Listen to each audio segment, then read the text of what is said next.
Right. So it's preparing to live stream to YouTube. And okay, looks like we're live now.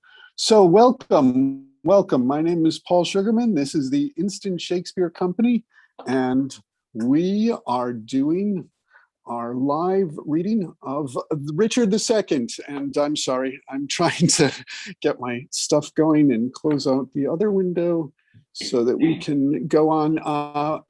So I'm Drew Bolander. This history project is the idea of Stephen Brown, and Drew Bolander is the playmaster for this reading, as he was for Thomas of Woodstock or Richard II Part 1. So over to you, Drew. All right. So as I was saying, when last we met our heroes, Richard had been allowed to keep his crown sort of against the better judgments of his uncles. So why don't we go around and introduce ourselves? I'll point to you and say out your name and the roles, or at least the main role that you're reading today. So why don't we start with David Brown? Hi, I'm David Palmer Brown, and I'm reading the role of Northumberland. And Evan? Hi, I'm Evan, he, him, or Caesar. I am playing the Queen and Salisbury. And Ben? Hi, Bennett Pology. I'll be Bolingbroke, later Henry IV, King. And Mick? Hey, I'm Mick Blyer. I'll be reading Richard. Christina? Hi, Christina Osterling. I'm reading Duchess of York's Group and Others. Angus? Angus Hepburn from London, reading York. Jay? Hi, I'm Jay Aubrey Jones, and I'll be playing John of Gaunt and Others. Deborah? Hello, I'm Deborah Whitfield. I will be the Duchess of Gloucester, Ross, and the Bishop of Carlisle. And Jonathan? I'm Jonathan Waterfield. I'll be reading Bushy, who is one of Richard's favorites, which doesn't really stand him in very good stead, as you'll find out. Sean? Hi, Sean Buckley. I'm playing the Duke Ormel, Berkeley, and a couple other people. And Kevin? Hi, I'm Kevin Rifle, and I'm going to be reading Mowbray and Surrey. Great. And I'm Drew Bolander, and I'll be reading Bagot and many others. And we're still waiting on one actor for now. Until he comes, if I hear a silence, I will jump in and start reading because he's playing multiple roles. But until then, let's just get started. So, Richard II. Act 1, Scene 1. Old John of Gaunt, time-honored Lancaster, hast thou, according to thy oath and band, brought hither Henry, Hereford, thy bold son, here to make good your boisterous late appeal, which then our leisure would not let us hear, against the Duke of Norfolk, Thomas Mowbray. I have, my liege. Tell me, moreover, hast thou sounded him, if he appeal the Duke on ancient malice, or worthily, as a good subject should, on some known ground of treachery in him? As near as I could sift him on that argument, on some apparent danger seen in him, aimed at your highness no inveterate malice. Then call them to our presence face to face, and frowning brow to brow, ourselves will hear the accuser and the accused freely speak. High-stomached are they both, and full of ire and rage, deaf as the sea, hasty as fire. Many years of happy days befall, my gracious sovereign, my most loving liege. Each day still better others' happiness, until heaven's envying earth good hap, add an immortal title to your crown. We thank you both, yet one but flatters us, as well appeareth by the cause you come, namely, to appeal each other of high treason. Cousin of Hereford, what dost thou object against the Duke of Norfolk, Thomas Mowbray? First, heaven be the record to my speech in the devotion of a subject's love, tendering the precious safety of my prince, and free from other misbegotten hate. come I appellant to this princely presence. Now, Thomas Mowbray, do I turn to thee, and mark my greeting well, for what I speak my body shall make good upon this earth, or my divine soul answer it in heaven. Thou art a traitor and a miscreant, too good to be so and too bad to live, since the more fair and crystal is the sky, the uglier seem the clouds that in it fly. Once more, the more to aggravate the note, with a foul traitor's name, stuff I thy throat, and wish, so please my sovereign, ere I move what my tongue speaks, my right drawn sword may prove. Let not my cold words here accuse my zeal. 'Tis not the trial of a woman's war, the bitter clamor of two eager tongues can arbitrate this twixt us twain. The blood is hot that must be cooled for this. Yet I cannot of such tame patience boast as to be hushed and not at all to say. First, the fair reverence of your highness curbs me, and from giving reins and spurs to my fair free speech, which else would post until it had returned these terms of treason doubly down his throat, setting aside his high blood's royalty, and let him be no kingsman to my liege. I do defy him and spit at him, call him slanderous coward and villain, which to maintain I would allow him odds, and meet him were I tied to run afoot even to the frozen ridges of the Alps, or any other ground inhabitable, wherever Englishman durst set his foot. Meantime, let this defend my loyalty. By all my hopes, most falsely doth he lie. Pale, trembling coward! There, I throw my gage, disclaiming here the kindred of a king, and lay aside my high blood's royalty, which fear, not reverence, makes thee to accept. If guilty dread hath left thee so much strength as to take up mine honor's pawn, then stoop. By that and all the rights of knighthood else will I make good against thee, arm to arm, what I have spoken, or thou canst devise. Take it up, and by that sword I swear which gently laid my knighthood on my shoulder, I'll answer thee in any fair degree or chivalrous design of knightly trial. And when I mount, alive may I not light, if I be traitor or unjustly fight. What doth our cousin lay to Mowbray's charge? It must be great that can inherit us, so much as a thought of ill in him. Look what I have said. My life shall prove it true, that Mowbray hath received 8,000 nobles in name of lendings for your highness' soldiers, the which he hath detained for lewd employments, like a false traitor and injurious villain.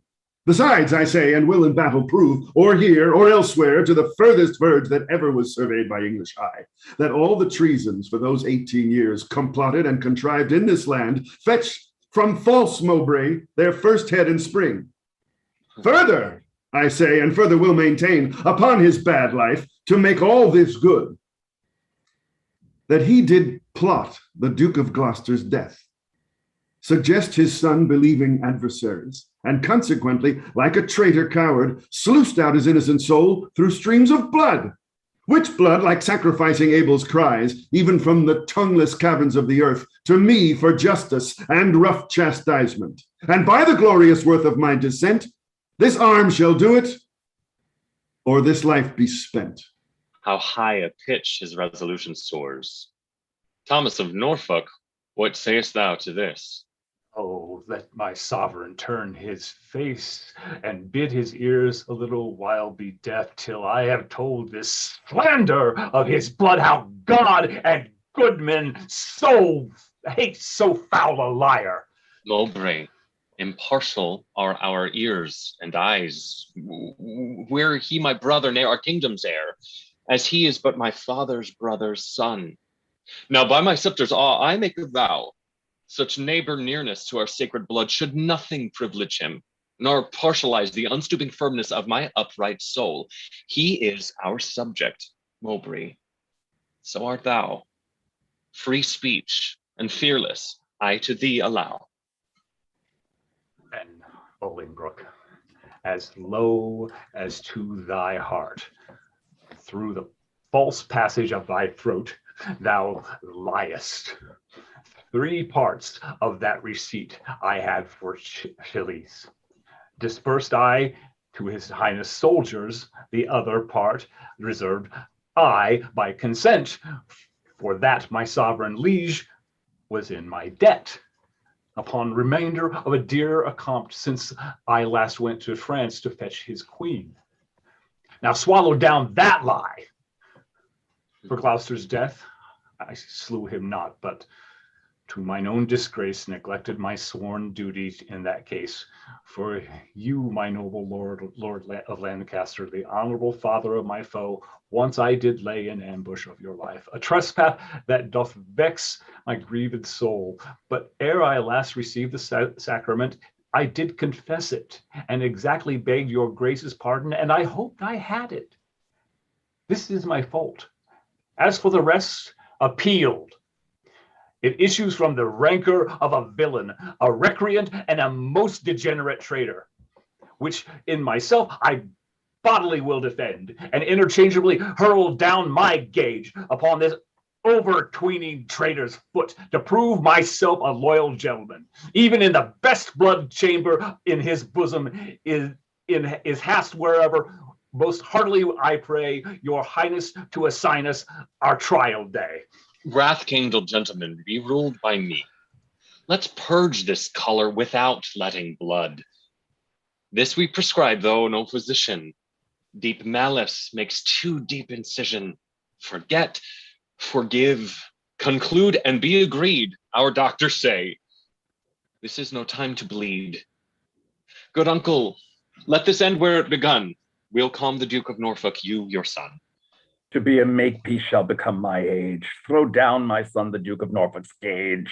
And Norfolk throw down his. When, Harry, when? Obedience bids, I should not bid again. Norfolk throw down, we bid, there is no boot. Self I throw, dear sovereign, at thy foot. My life thou shalt command, but not my shame. The one my duty owes, but my fair name, despite of death that lives upon my grave to dark dishonor's use, thou shalt not have. I am disgraced, impeached, baffled here, pierced to the soul with slander's venom spear, the which no balm can cure, but his heart blood which breathes this poison. Rage must be withstood. Give me his gage. Lions make leopards tame. Hey, but not change his spots. Take but my shame, and I resign my gage, my dear, dear lord. The purest treasure mortal times afford is spotless reputation. That away men are but gilded loam or painted clay. A jewel in a 10 times barred up chest is a bold spirit in a loyal's breast. Mine honor is my life. Both grow in one. Take honor from me, and my life is done. And then, dear liege, mine honor let me try. In that I live, and for that I will die. Cousin, throw down your gage. Do you begin? O heaven, defend my soul from such foul sin. Shall I seem crestfallen in my father's sight, or with pale beggar fear impeach my height before this outdared dastard, ere my tongue shall wound mine honor with such feeble wrong? Or sound so base a parley, my teeth shall tear the slavish motive of recounting fear, and spit it bleeding in his high disgrace, where shame doth harbor, even in Mowbray's face. We were not born to sue, but to command, which since we cannot do to make you friends. Be ready, as your lives shall answer it, at Coventry upon St. Lambert's Day. There shall your swords and lances arbitrate the swelling difference of your settled hate. Since we cannot atone you, you shall see justice design the victor's chivalry.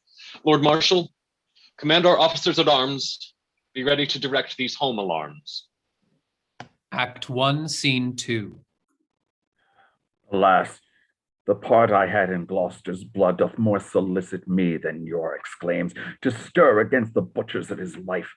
But since correction lieth in those hands which made the fault that we cannot correct, put we our quarrel to the will of heaven, who, when they see the hours ripe on earth, will rain hot vengeance on offenders' heads. Finds brotherhood in thee no sharper spur? Hath love in thy old blood no living fire? Edward's 7 sons, whereof thyself art one, were as 7 vials of his sacred blood, or 7 fair branches springing from one root. Some of those 7 are dried by nature's course, some of those branches by the destinies cut. But Thomas, my dear lord, my life, my Gloucester, one vial full of Edward's sacred blood, one flourishing branch of his most royal root, is cracked, and all the precious liquor spilt, is hacked down, and his summer leaves all faded by envy's hand and murder's bloody axe. Oh, Gaunt, his blood was thine. That bed, that womb, that metal, that self-mold that fashioned thee, made him a man. And though thou liv'st and breathest, yet art thou slain in him. Thou dost consent in some large measure to thy father's death, in that thou seest thy wretched brother die, who was the model of thy father's life. Call it not patience, Gaunt. It is despair. In suffering thus thy brother to be slaughtered, thou showest the naked pathway to thy life, teaching stern murder how to butcher thee. That which in mean men we entitle patience is pale, cold cowardice in noble breasts. What shall I say? To safeguard thine own life, the best way is to venge my Gloucester's death. Heaven is the quarrel. For heaven's substitute, his deputy anointed in his sight, hath caused his death, the which, if wrongfully, let heaven revenge. For I may never lift an angry arm against his minister. Where then, alas, may I complain myself? To heaven, the widow's champion to defense. Why then I will. Farewell, old Gaunt. Thou goest to Coventry, there to behold our cousin Hereford and fell Mowbray fight. Oh, sit my husband's wrongs on Hereford's spear, that it may enter butcher Mowbray's breast, or if misfortune miss the first career, be Mowbray's sins so heavy in his bosom, that they may break his foaming courser's back and throw the rider headlong in the lists, a caitiff recreant to my cousin Hereford. Farewell, old Gaunt. Thy sometimes brother's wife, with her companion grief, must end her life. Sister, farewell. I must to Coventry, as much good stay with thee as go with thee. Yet one word more. Grief boundeth where it falls, not with the empty hollowness, but wait. I take my leave before I have begun, for sorrow ends not when it seemeth done. Commend me to my brother Edmund York. Lo, this is all. Nay, yet depart not so. Though this be all, do not so quickly go. I shall remember more. Bid him, with all good speed at Plashy visit me. Alack, what shall good old York there see but empty lodgings and unfurnished walls, unpeopled offices, untrodden stones, and what hear there for welcome but my groans? Therefore commend me, let him not come there to seek out sorrow that dwells everywhere. Desolate will I hence and die, the last leave of thee takes my weeping eye. Act 1, Scene 3.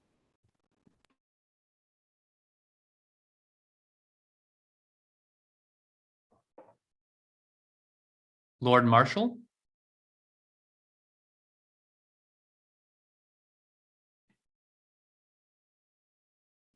David, I believe that's you.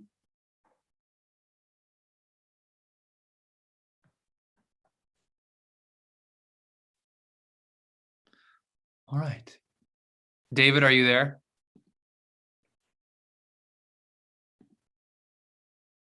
All right. My Lord O'Merle, is Harry Hereford armed? Yea, at all points, and longs to enter in. The Duke of Norfolk, spritefully and bold, stays but the summons of the appellant's trumpet. Why then the champions are prepared, and stay for nothing but his majesty's approach. Marshal, demand of yonder champion the cause of his arrival here in arms, ask him his name, and orderly proceed to swear him in the justice of his cause. In God's name and in the king's, say what thou art and why thou comest thus knightly clad in arms, against what man thou comest, what's thy quarrel, speak truly on thy knighthood and thine oath, and so defend thee heaven and thy valor. My name is Thomas Mowbray, Duke of Norfolk, who hither comes engaged by my oath, which heaven defend a knight should violate, both to defend by loyalty and truth to God and king, and his succeeding issue against the Duke of Hereford that appeals me, and by grace of God, and this mine arm, to prove him in defending of myself, a traitor to my God, my king, and me. As truly as I fight, defend me, heaven. Marshal, ask yonder knight in arms both who he is and why he cometh hither, thus placed in habiliments of war, and formerly, according to our law, dispose him in the justice of his cause. What is thy name, and wherefore comest you hither before King Richard and his royal lists? Against whom comest thou, and what is thy quarrel? Speak like a true knight, and so defend thee heaven. Harry of Hereford, Lancaster, and Derby am I, who ready here do stand in arms, to prove by heaven's grace and my body's valor in lists on Thomas Mowbray, Duke of Norfolk, that he is a traitor foul and dangerous to God of heaven, King Richard, and to me. And as I truly fight, defend me, heaven. On pain of death, no persons be so bold or daring hardy as to touch the lists, except the marshal and such officers appointed to direct these fair designs. But, Lord Marshal, let me kiss my sovereign's hand and bow my knee before his majesty, for Mowbray and myself are like two men that vow a long and weary pilgrimage. Then let us take a ceremonious leave and loving farewell of our several friends. The appellant in all duty greets your highness and craves to kiss your hand and take his leave. We will descend and fold him in our arms. Cousin of Hereford, as thy cause is just, so be thy fortune in this royal fight. Farewell, my blood, which if today thou shed, lament we may, but not revenge thee dead. Oh, let no noble eye profane a tear for me, if I be gorged with Mowbray's spear. As confident as is the falcon's flight against a bird, do I with Mowbray fight. My loving lord, I take my leave of you, my noble cousin, Lord O'Merle, not sick, although I have to do with death, but lusty, young, and cheerly drawing breath. Lo, as at English feasts, so I regret the daintiest last to make the end most sweet. O thou, the earthly author of my blood, whose youthful spirit in me regenerate doth with a twofold rigor lift me up to reach at victory above my head. Add proof unto mine armor with thy prayers, and with thy blessings steel my lance's point, that it may enter Mowbray's waxen coat, and furnish new the name of John a Gaunt, even in the lusty behavior of his son. Heaven in thy good cause make thee prosperous, be swift like lightning in the execution, and let thy blows doubly redoubled fall like amazing thunder on the casque of thy amazed pernicious enemy. Rouse up thy youthful blood, be valiant and live. mine innocence in St. George to thrive. However heaven or fortune cast my lot, there lives or dies true to King Richard's throne, a loyal, just, and upright gentleman. Never did a captive with a freer heart cast off his chains of bondage and embrace his golden, uncontrolled enfranchisement, more than my dancing soul doth celebrate this feast of Bethel with mine adversary. Most mighty liege, my companion peers, take from my mouth the wish of happy years. As gentle and as jocund as to jest go I to fight. Truth hath a quiet breast. Farewell, my lord. Securely I espy virtue with valor, couch it in thy eye. Order the trial, Marshal, and begin. Harry of Hereford, Lancaster and Derby, receive thy lance, and heaven defend thy right. Strong as a tower in hope, I cry amen. Go bear this lance to Thomas, Duke of Norfolk. Harry of Hereford, Lancaster, and Derby stands here for God, his sovereign and himself, on pain to be found false and recreant, to prove the Duke of Norfolk, Thomas Mowbray, a traitor to his God, his king, and him, and dares him to set forwards to the fight. Here standeth Thomas Mowbray, Duke of Norfolk, on pain to be found false and recreant, both to defend himself and to approve Henry of Hereford, Lancaster, and Derby, to God, his sovereign, and to him disloyal, courageously and with a free desire, attending but the signal to begin. Sound trumpets, and set forward combatants. But stay, the king hath thrown his warder down. Let them lay by their helmets and their spears, and both return back to their chairs again. Withdraw with us, and let the trumpet sound while we return these dukes what we decree. Draw near, and list what with our counsel we have done. For that our kingdom's earth should not be soiled with that dear blood which it hath fostered. And for our eyes do hate the dire aspect of civil wounds plowed up with neighbors' swords, which so roused up with boisterous untuned drums, with harsh resounding trumpets, dreadful bray, and grating shock of wrathful iron arms, make from our quiet confines fright fair peace, and make us wade even in our kindred's blood. Therefore, we banish you, our territories, you, cousin Hereford, upon pain of death, till twice 5 summers have enriched our fields, shall not regret our fair dominions, but tread the stranger paths of banishment. Your will be done. This must my comfort be. That sun that warms you here shall shine on me, and those his golden beams to you here lent shall point on me and gild my banishment. Norfolk, for thee remains a heavier doom, which I with some unwillingness pronounce. The sly, slow hours shall not determine at the dateless limit of thy dear exile. The hopeless word of never to return breathe I against thee upon pain of life. Oh, heavy sentence, my most sovereign lord, and all unlooked for from your highness's mouth, a dearer merit, not so deep a main as to be cast forth in the common air, have I deserved as I've deserved at your highness's hands. The language I have learned these 40 years, my native English, now I must forego, and now my tongue's use is to me no more than an unstringed viol or a harp, or like a cunning instrument cased up or being open, put into the hands that knows no touch to tune the harmony.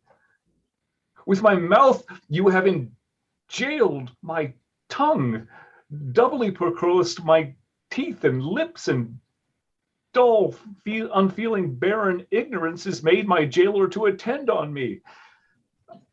I am too old to fawn upon a nurse, too far in years to be a pupil now. What is thy sentence then but speechless death, which robs my tongue from breathing native breath? It boots thee not to be compassionate after our sentence. Plaining comes too late. Then thus I turn from my country's light to dwell in solemn shades of endless night. Return again, and take an oath with thee. Lay on our royal sword your banished hands. Swear by the duty that you owe to heaven, our part therein we banish with yourselves, to keep the oath that we administer.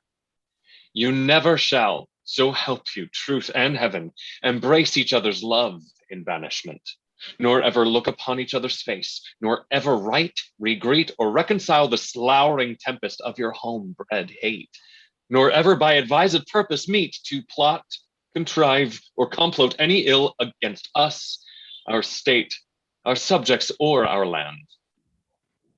I swear. And I do keep all this. Norfolk, so far as to mine enemy, by this time, as the king permitted us, one of our souls had wandered in the air, banished this frail sepulchre of our flesh. And now our flesh is banished from this land.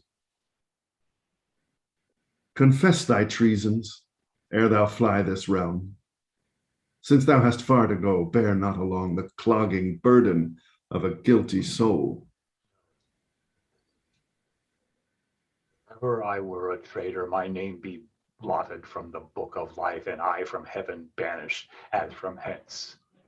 But what thou art, heaven thou and I do know, and all too soon I fear the king shall rue. Farewell, my liege. No way can I stray save back to England. All the world's my way. Uncle, even in the glasses of thine eyes, I see thy grieved heart. Thy sad aspect hath from the number of his banished years plucked 4 away. 6 frozen winters spent, returned with welcome home from banishment. How long a time lies in one little word. 4 lagging winters and 4 wanton springs end in a word. Such is the breath of kings. I thank my liege that in regard of me he shortens 4 years of my son's exile, but little vantage shall I reap thereby. For ere the 6 years that he hath to spend can change their moons and bring their times about, my oil-dried lamp and time-wasted light shall be extinct with age and endless night. My inch of taper will be burnt and done, and blindfold death will not let me see my son. My uncle, thou hast many years to live. But not a minute, king, that thou canst give. Shorten my days thou canst with sudden sorrow, and pluck nights from me, but not lend a morrow. Thou canst help time to furrow me with age, but stop no wrinkle in his pilgrimage. Thy word is current with him for my death, but dead my kingdom cannot buy my breath. Thy son is banished upon good advice, whereto thy tongue a party verdict gave. Why at our justice seemst thou then to lour? Things sweet to taste prove in digestion sour.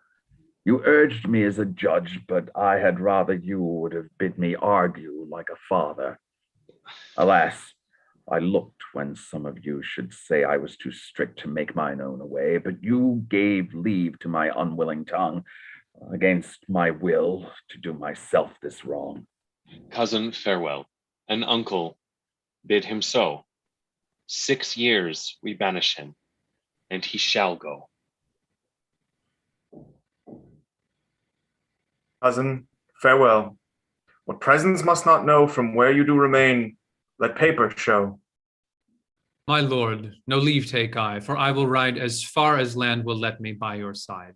Oh, to what purpose dost thou hold thy words, that thou returnst no greeting to thy friends? I have too few words to take my leave of you, when the tongue's office should be prodigal, to breathe the abundant dolour of the heart. Thy grief is but thy absence for a time. Joy absent, grief is present for that time. What is 6 winters? They are quickly gone. To men enjoy, but grief makes 1 hour 10. Call it a travel that thou takest for pleasure. My heart will sigh when I miscall it so. which finds it an enforced pilgrimage. The sudden passage of thy weary steps esteem a soil wherein thou art to set the precious jewel of thy home return. Oh, who can hold a fire in his hand by thinking on the frosty Caucasus, or cloy the hungry edge of appetite by bare imagination of the feast, or wallow naked in the December snow by thinking on fantastic summer's heat? Oh, no. The apprehension of the good gives but the greater feeling to the worse. Fell sorrow's tooth doth ever rankle more than when it bites, but lanceth not the sore. Come, come, my son, I'll bring thee on thy way. Had I thy youth and cause, I would not stay. Then England's ground, farewell. Sweet soil, adieu. My mother and my nurse, which bears me yet, where'er I wander, boast of this I can, though banished, yet a true-born Englishman. Act 1, Scene 4. We did observe, Cousin O'Merrill, how far brought you High Hereford on his way? I brought High Hereford, if you call him so, but to the next highway, and there I left him. And say, what store of parting tears were shed? Faith, none for me, except the northeast wind, which then bitterly grew against our face, awaked the sleepy room, and so by chance did grace our hollow parting with a tear. What said our cousin when you parted with him? Farewell? And for my heart disdained and my tongue should so profane the word that taught me craft to counterfeit oppression of such grief. That word seemed buried in my sorrow's grave. Aye, would the word farewell have lengthened hours and added years to his short banishment, he should have had a volume of farewells. But since it would not, he had none of me. He is our cousin, but 'tis doubt when time shall call him home from banishment. Whether our kinsmen come to see his friends, ourself and Bushy, here, Bagot and Green observed his courtship to the common people. How he did seem to dive into their hearts with humble and familiar courtesy. What reverence he did throw away on slaves, wooing poor craftsmen with the craft of souls and patient underbearing of his fortune, as for to banish their effects with him. Off goes his bonnet to an oyster wench, a brace of draymen bid Godspeed him well, and had the tribute of his supple knee with thanks, my countrymen, my loving friends, as were our England in reversion his, and he our subject's next degree in hope. Michael, are you with us? I see him there. We're page 28.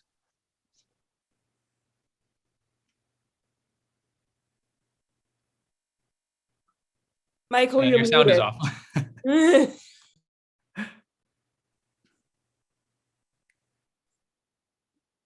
Michael, your sound is off.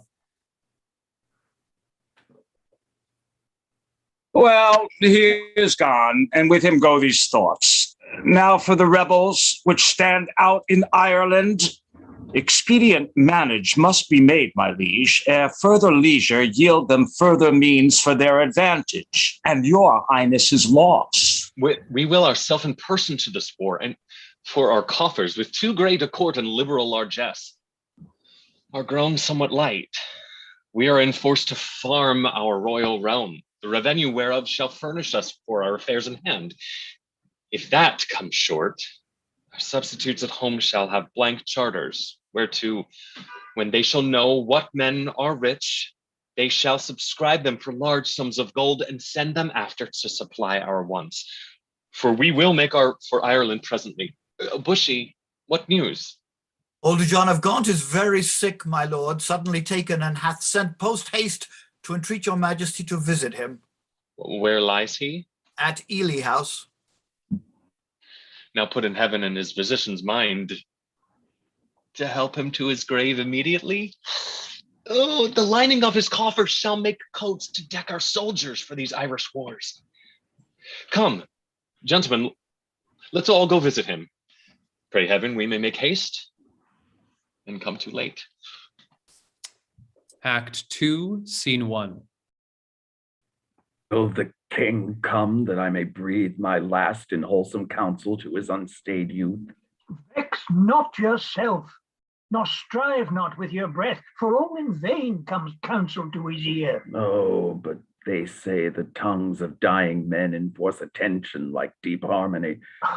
Where words are scarce, they are seldom spent in vain, for they breathe truth that breathe their words in pain. He that no more must say is listened more than they whom youth and ease have taught to gloze. More are men's ends marked than their lives before. The setting sun and music is the close. That last taste of sweets is sweetest last, writ in remembrance more things long past. Though Richard, my life's counsel, would not hear my death's sad tale, may yet undeaf his ear. No, it is stopped with other flattering sounds as praises of his state. Then there are found lascivious meters, to whose venom sound the open ear of youth doth always listen. Report of fashions in proud Italy, whose manners still our tardy apish nation limps after in base imitation. Where doth the world thrust forth a vanity so it be new? There's no respect how vile that is not quickly buzzed into his ears. That all too late comes counsel to be heard. Where will doth mutiny with wit's regard. Direct him not whose way himself will choose. 'Tis breath thou lackst, and that breath wilt thou lose. Methinks I am a prophet, new inspired, and thus expiring do foretell of him. His rash, fierce blaze of riot cannot last, for violent fires soon burn out themselves. Small showers last long, but sudden storms are short. He tires betimes, that spurs too fast betimes. With eager feeding, food doth choke the feeder.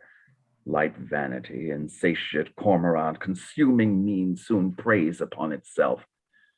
This royal throne of kings, this sceptered isle, this earth of majesty, this seat of Mars, this other Eden demi-paradise, this fortress built by nature for herself against infection and the hand of war, this happy breed of men, this little world, this precious stone set in the silver sea, which serves it in the office of a wall or as a moat defensive to a house against the enemy of less happier lands.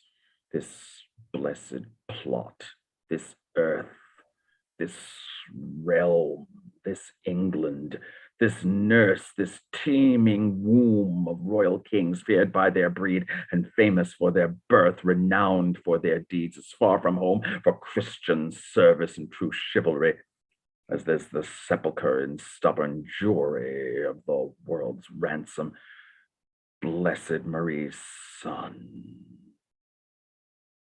This land of such dear souls, this dear, dear land, dear for her reputation through the world, is now leased out. I die pronouncing it like to a tenement or pelting farm. England, bound in with the triumphant sea, whose rocky shores beats back the envious sea to watery Neptune, is now bound in with shame, with inky blots and rotten parchment bonds. That England that was wont to conquer others hath made a shameful conquest of itself. Would the scandal vanish with my life? How happy then were my ensuing death. The king is come. Deal mildly with his youth, for young hot colts being raged do rage the more. How fares our noble Uncle Lancaster? What comfort, men?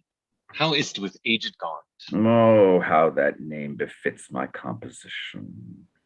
Old Gaunt indeed, and gaunt in being old.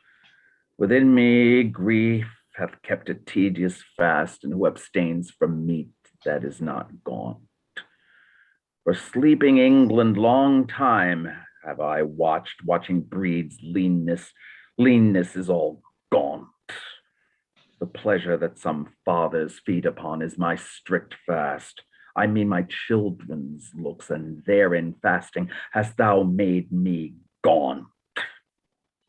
Gaunt am I for the grave, gaunt as a grave whose hollow womb inherits naught but bone. Can sick men play so nicely with their names? No, misery makes sport to mock itself. Since thou dost seek to kill my name in me, I mock my name, great king, to flatter thee. Should dying men flatter those that live? No, no. Men living flatter those that die. Thou now a dying, sayest thou flatterest me? Oh, no. Thou diest, though I the sicker be. I am in health. I breathe. I see thee ill. Now he that made me knows I see thee ill. Ill in myself to see, and in thee seeing ill, thy deathbed is no lesser than the land, wherein thou liest in reputation sick, and thou too, careless patient as thou art, commits thy anointed body to the cure of those physicians that first wounded thee. 1,000 flatterers sit within thy crown, whose compass is no bigger than thy head, and yet encaged in so small a verge, the waste is no whit lesser than thy land. Oh, had thy grandsire with a prophet's eye seen how his son's sons should destroy his sons, from forth thy reach he would have laid thy shame, deposing thee before thou which art possessed now to depose thyself. My cousin, were thou regent of the world, it were a shame to let his land by lease. But for thy world enjoying but this land, is it not more than shame to shame it so? Landlord of England art thou, and not king.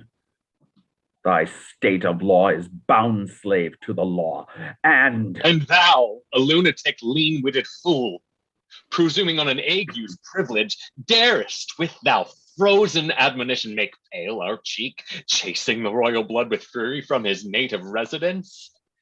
Now, by my seat's right royal majesty, wert thou not brother to great Edward's son?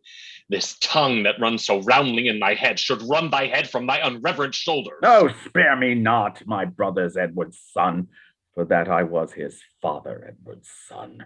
That blood already, like the pelican, thou hast tapped out and drunkenly caroused. My brother Gloucester, plain well-meaning soul, whom fair befall in heaven mongst happy souls, may be a president and witness good that thou respects not spilling Edward's blood. Join with the present sickness that I have, and thy unkindness be like crooked age to crop at once a too long withered flower. Live in thy shame, but die not shame with thee. These words hereafter thy tormentors be. Convey me to my bed, then to my grave. Love they to live that love and honor have. And let them die that age and sullens have. For boast hast thou, and both become the grave. I do beseech your majesty, impute his words to wayward sickliness and age in him. He loves you on my life, and holds you dear, as Harry, Duke of Hereford, were he here. Right, you say true, as Hereford's love, so his, as theirs, so mine, and all be as it is. My liege, old Gaunt commends him to your majesty. What says he? Nay, nothing. All is said. His tongue is now a stringless instrument. Words, life, and all old Lancaster hath spent. Be York the next that must be bankrupt so.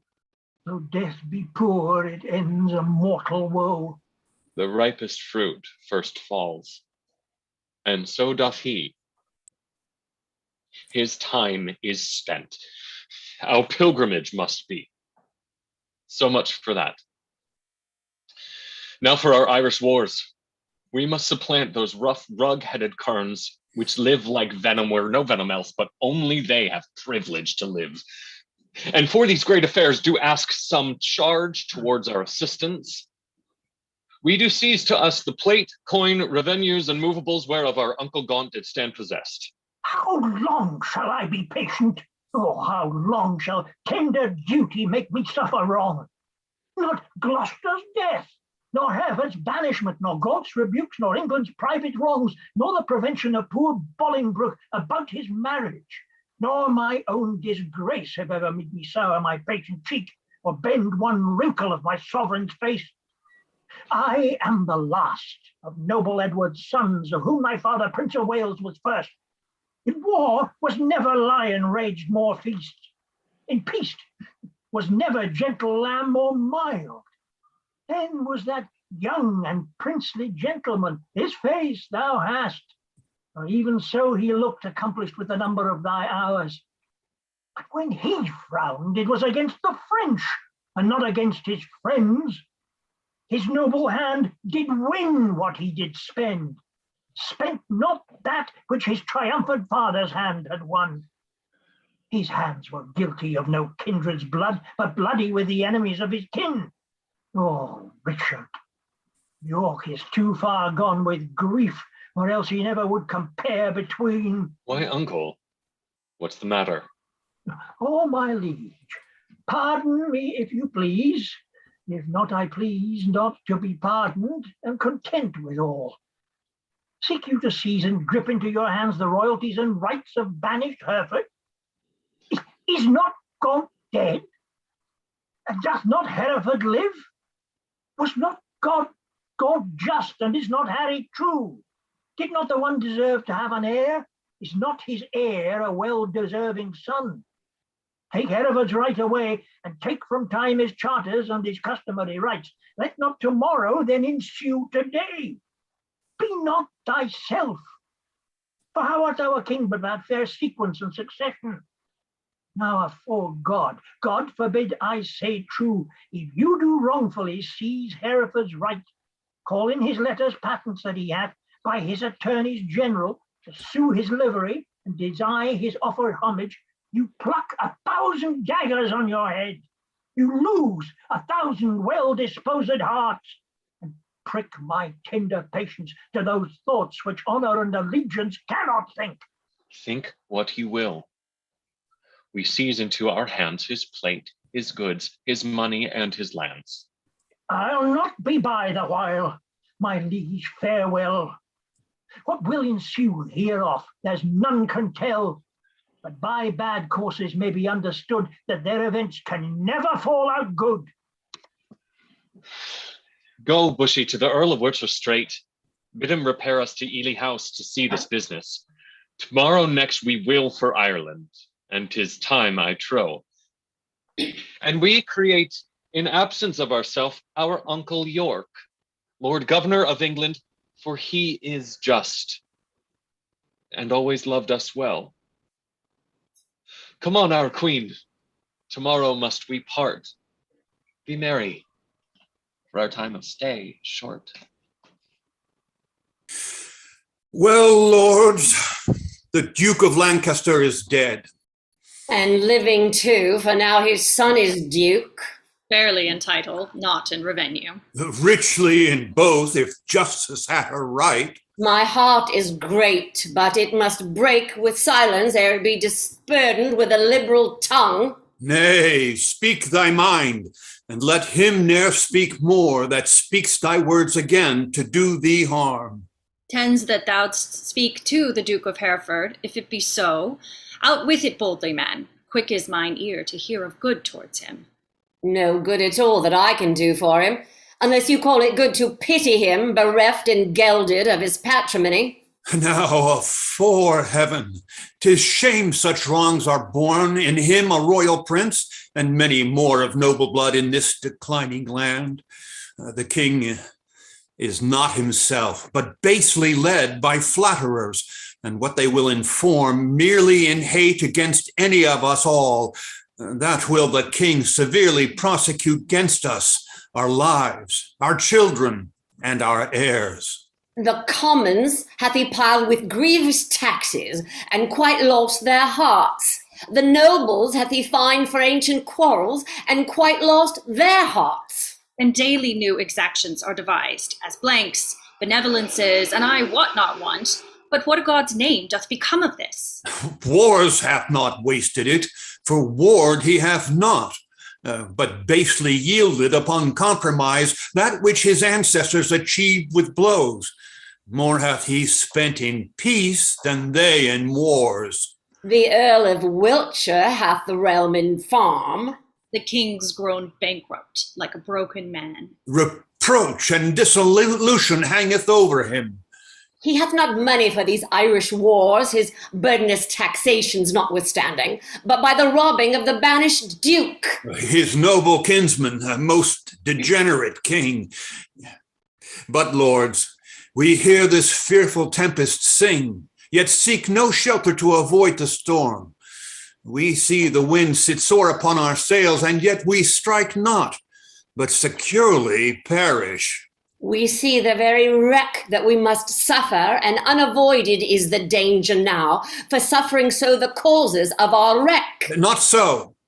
Even through the hollow eyes of death, I spy life peering, but I dare not say how near the tidings of our comfort is. Nay, let us share thy thoughts, as thou dost ours. Be confident to speak, Northumberland. We three are but thyself, and speaking so, thy words are but as thoughts, therefore be bold. Then thus, I have from Port Le Blanc Bay in Brittany received intelligence that Harry, Duke of Hereford, Reynold, Lord Cobham, that late broke from the Duke of Exeter, his brother Archbishop, late of Canterbury, Sir Thomas Erpingham, Sir John Rainson, Sir John Norbury, and Sir Robert Waterton, and Francis Q, all these well furnished by the Duke of Brittany, with 8 tall ships, 3,000 men of war, are making hither with all due expedience, and shortly mean to touch our northern shore. Perhaps they had ere this, but that they stay the first departing of the king for Ireland. If then we shall shake off our slavish yoke, imp out our drooping country's broken wing, redeem from broken palm the blemished crown, wipe off the dust that hides our scepter's guilt, and make high majesty look like itself, away with me in post to Ravensburg. And if you faint, as fearing to do so, stay and be secret, and myself will go. To horse! To horse! Urge doubts to them that fear! Hold out my horse, and I will first be there. Act 2, Scene 2. Madam, your majesty is too much sad. You promised when you parted with the king to lay aside self-harming heaviness and entertain a cheerful disposition. To please the king I did. To please myself I cannot do it. Yet I know no cause why I should be welcome such a guest as grief, save bidding farewell to so sweet a guest as my sweet Richard. Yet again methinks some unborn sorrow, ripe in fortune's womb, is coming towards me, and my inward soul with nothing trembles at something it grieves, more than with parting from my lord the king. Each substance of a grief hath 20 shadows, which shows like grief itself, but is not so. For sorrow's eye, glazed with blinding tears, divides one thing entire to many objects, like perspectives, which, rightly gazed upon, show nothing but confusion. Eye to eye distinguish form. So your sweet majesty, looking awry upon your lord's departure, finds shapes in grief more than himself to wail, which looked on as it is naught but shadows of what it is not. Then, thrice gracious queen, more than your lord's departure, weep not. More's not seen, or if it be, 'tis with false sorrow's eye, which for things true weeps things imaginary. It may be so, but yet my inward soul persuades me it is otherwise. However it be, I cannot but be sad. So heavy sad, as though thinking on no thought I think, makes me with heavy nothing faint and shrink. 'Tis nothing but conceit, my gracious lady. 'Tis nothing less. Conceit is still derived from some forefather grief. Mine is not so. For nothing hath begot my something grief, or something hath the nothing that I grieve. 'Tis in reversion that I do not possess. But what it is that is not yet known, what I cannot name, 'tis nameless woe I wot. Heaven's sake, your majesty, and well met, gentlemen. I hope the king is not yet shipped for Ireland. Why hopest thou so? 'Tis better hope he is, for his designs crave haste, his haste good hope. Then wherefore dost thou hope he is not shipped? That he, our hope, might have retired his power and driven into despair an enemy's hope, who strongly hath set footing in this land. The banished Bolingbroke repeals himself, and with uplifted arms is safe arrived at Ravensbrook. No, God in heaven forbid. Oh, madam, 'tis true, and that is worse. The Lord Northumberland, his young son, Henry Percy, the lords of Ross, Beaumont, and Willoughby, with all their powerful friends, are fled to him. Why have you not proclaimed Northumberland and the rest of the revolted faction traitors? We have, whereupon the Earl of Worcester hath broke his staff, resigned his stewardship, and all the household servants fled with him to Bolingbroke. So green, thou art the midwife to my woe. In Bolingbroke, my sorrow's dismal air. Now hath my soul brought forth her prodigy, and I, a gasping new delivered mother, have woe to woe, sorrow to sorrow joined. Despair not, madam. Who shall hinder me? I will despair and be at my enmity with cozening hope. He is a flatterer, a parasite, a keeper back of death, who gently would dissolve the bands of life with false hopes linger in extremity. Here comes the Duke of York. With signs of war about his aged neck. Full of careful business are his looks. Uncle, for heaven's sake, speak comfortable words. For it's in heaven, and we are on the earth where nothing lives but crosses, care, and grief. Your husband, he is gone to save far off, whilst others come to make him loose at home. Here am I left to underprop his land, who, weak with age, cannot support myself. Now comes the sick hour that his surfeit made. Now shall he try his friends that flattered him. My lord, your son was gone before I came. He was? Why so? Go all which way it will. The nobles they are fled, commons they are cold, and I will fear revolt on Hereford's side. Sirrah, get thee to Plashy to my sister Gloucester. Bid her send me presently £1,000. Hold, take my ring. My lord, I have forgot to tell your lordship. Today I came by and called there, but I shall grieve you to report the rest. What is, knave? An hour before I came, the Duchess died. Oh, heaven for his mercy. What a tide of woes come rushing to this woeful land at once. I know not what to do. I would to heaven some iron tooth had not provoked him to it. The king had cut off my head with my brothers. Yeah, what are the posts dispatched for Ireland? How shall we do for money in these wars? Come, sister, cousin, I would say, pray pardon me. Go, fellow, get thee home. Provide some carts and bring away the armor that is there. Gentlemen, will you muster men? If I know how or which way to order these affairs, this disorderly thrust into my hands, never believe me. Both are my kinsmen. The one is my sovereign, whom both my oath and duty bids defend. The other again is my kinsman, whom the king hath wronged, whom conscience and my kindred bids to right.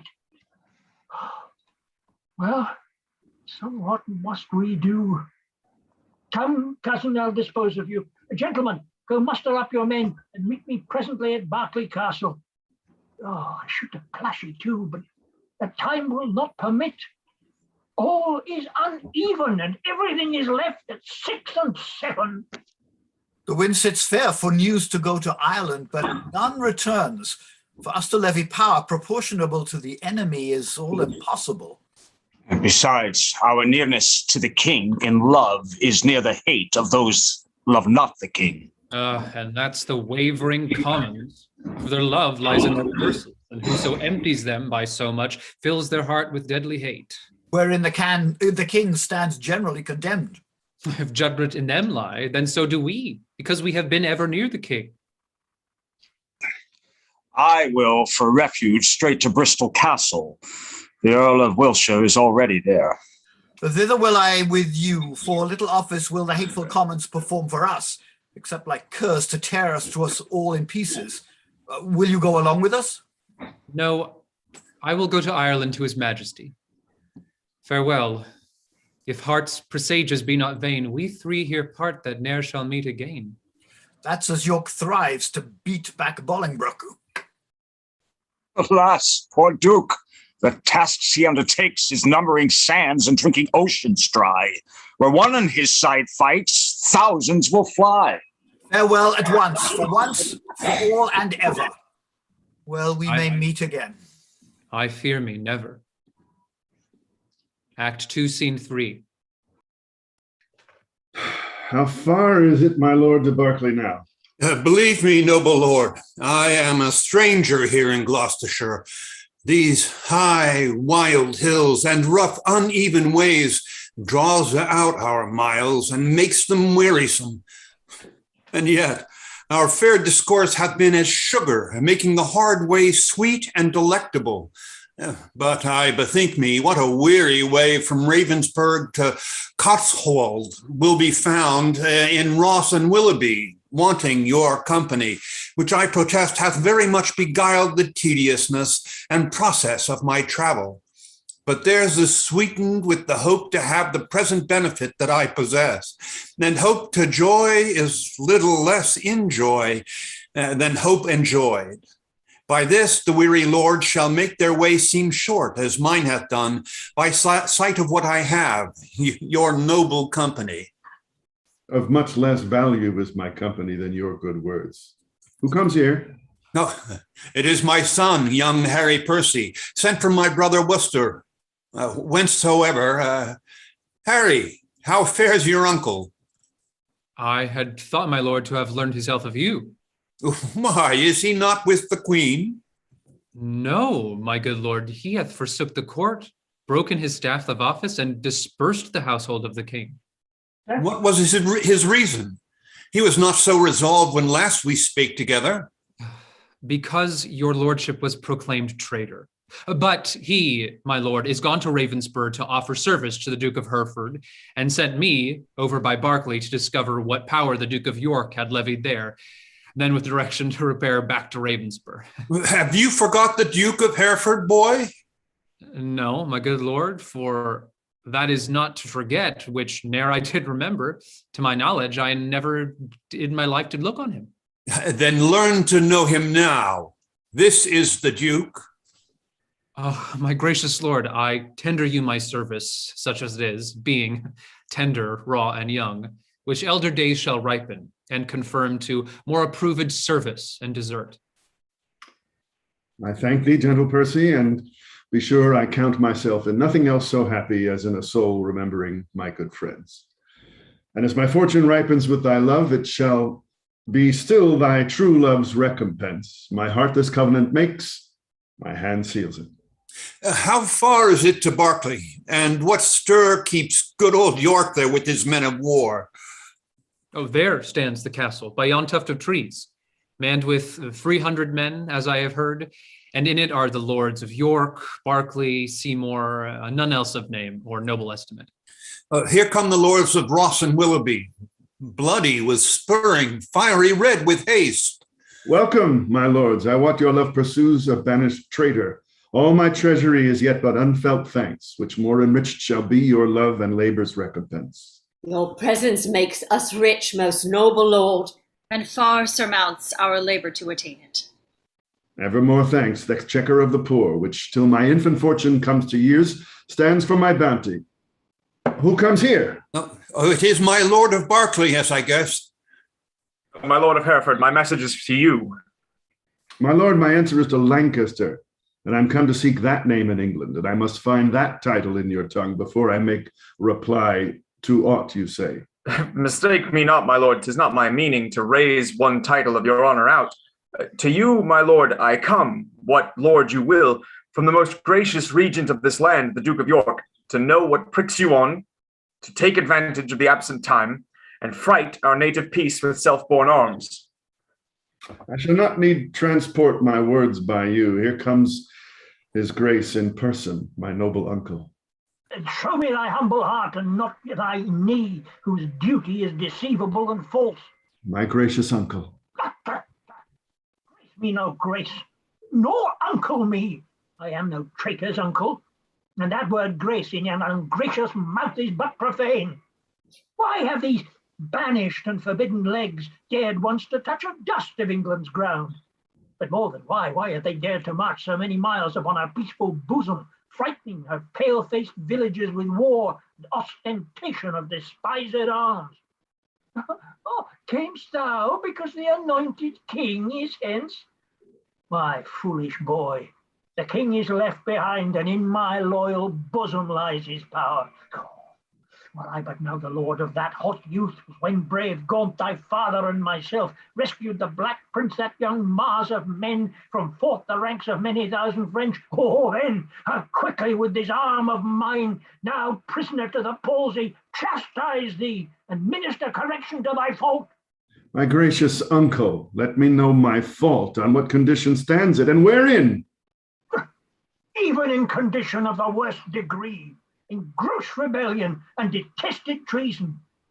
Thou art a banished man, and here art come before the expiration of thy time in braving arms against thy sovereign. As I was banished Hereford. But as I come for Lancaster. And noble uncle, I beseech your grace, look on my wrongs with an indifferent eye. You are my father. For me, thinks in you, I see old Gaunt alive. Oh, then, my father, will you permit that I shall stand condemned, a wandering vagabond, my rights and royalties plucked from my arms perforce and given away to upstart unthrifts? Wherefore was I born, if that my cousin king be king of England? It must be granted I am Duke of Lancaster. You have a son, Omer, my noble kinsman. Had you first died and he been thus trod down, he should have found his uncle Gaunt a father to rouse his wrongs and chase them to the bay. I am denied to sue my liveries here, and yet my father's patents give me leave. My father's good are all distrained and sold, and these and all are all amiss employed. What would you have me do? I am a subject and challenge law. Attorneys are denied me, and therefore personally I lay my claim to my inheritance of free descent. The noble Duke hath been too much abused. Stand your grace upon to do him right. Base men by his endowments are made great. My lords of England, let me tell you this. I have had feelings of my cousin's wrongs and laboured all I could to do him right. But in this kind, to come in braving arms, be his own carver, and cut out his way to find out right with wrongs, it may not be. You that do abet him in this kind, cherish rebellion and the rebels all. The noble Duke hath sworn his coming is but for his own, and for the right of that we all have strongly sworn to give him aid, and let him never see joy that breaks that oath. Well, I see the issue of these arms. I cannot mend it, I must needs confess, because my power is weak and all ill left.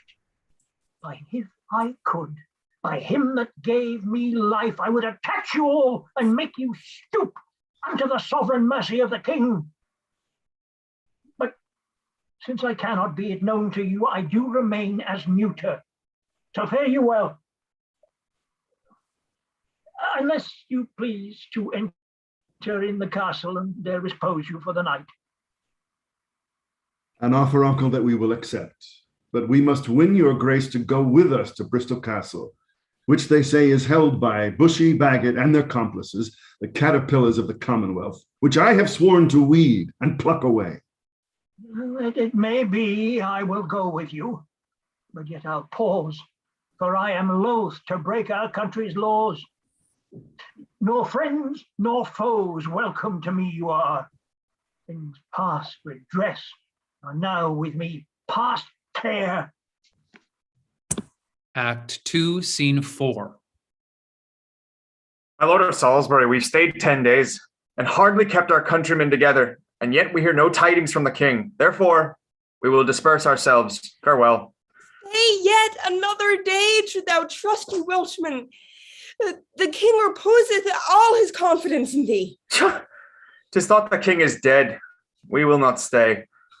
The bay trees in our country are all withered, and meteors fight the fixed stars of heaven.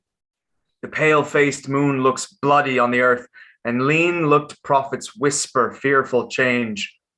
Rich men look sad, and ruffians dance and leap, the one in fear to lose what they enjoy, the other to enjoy by rage and war. These signs forerun the death or fall of kings. Farewell. Our countrymen are gone and fled, as well assured Richard their king is dead. Oh, Richard, with eyes of heavy mind, I see thy glory like a shooting star fall to the base earth from the firmament. Thy sun is set weeping in the lowly west, witnessing storms to come, woe and unrest. Thy friends are fled to wait upon thy foes, and crossly to thy good all fortune goes. Act 3, Scene 1. Bring forth these men, bushy and green. I will not vex your souls, since presently your souls must part your bodies, with too much urging your pernicious lives, for 'twere no charity. Yet to wash your blood from off my hands here, in view of men, I will unfold some causes of your deaths. You have misled a prince, a royal king, a happy gentleman in blood and lineaments, by you unhappied and disfigured clean. You have in manner with your sinful hours made a divorce betwixt his queen and him, broke the possession of a royal bed, and stained the beauty of a fair queen's cheek with tears drawn from her eyes with your foul wrongs. Myself, a prince by fortune of my birth, near to the king in blood and near in love, till you did make him misinterpret me, have stooped my neck under your injuries, and sighed my English breath in foreign clouds, eating the bitter bread of banishment, while you have fed upon my signories. Disparked my parks, felled my forest woods, from mine own windows torn my household coat, raised out my impress, leaving me no sign save men's opinions, and my living blood to show the world I am a gentleman. This, and much more than twice all this, condemns you to the death. See them delivered over to execution in the land and the hand of death. More welcome is the stroke of death to me than Bolingbroke to England. My comfort is that heaven will take our souls and plague injustice with the pains of hell. My lord Northumberland, see them dispatched. Uncle, you say the queen is at your house. For heaven's sake, fairly let her be entreated. Tell her I send to her my kind commends. Take special care of my greeting be delivered. Gentlemen of mine, I have dispatched with letters of your love to her at large. Thanks, gentle uncle. Come, lords, away to fight with Glendower and his accomplices while to work, and after holiday. Act 3, Scene 2. Barklowly Castle, call you this at hand? Yea, my lord, how brooks your grace the air, after your late tossing on the breaking seas? Needs must I like it well. I weep for joy to stand upon my kingdom once again. Dear earth, I do salute thee with my hand, though rebels wound thee with their horses' hooves, as a long-parted mother with her child plays fondly with her tears and smiles in meeting. So weeping, smiling, greet I thee, my earth, and do thee favor with my royal hands. Feed not thy sovereign's foe, my gentle earth, nor with thy sweets comfort his ravenous sense, but let thy spiders that suck up thy venom and heavy-gated toads lie in their way, doing annoyance to the treacherous feet which with usurping steps do trample thee. Yield stinging nettles to mine enemies, and when they from thy bosom pluck a flower, guard it, I prithee, with a lurking adder, whose double tongue may with a mortal touch throw death upon thy sovereign's enemies. Mock not my senseless conjuration, lords. This earth shall have a feeling, and these stones prove armed soldiers, ere her native king shall falter under foul rebellious arms. Fear not, my lord. That power that made you king hath power to keep you king in spite of all.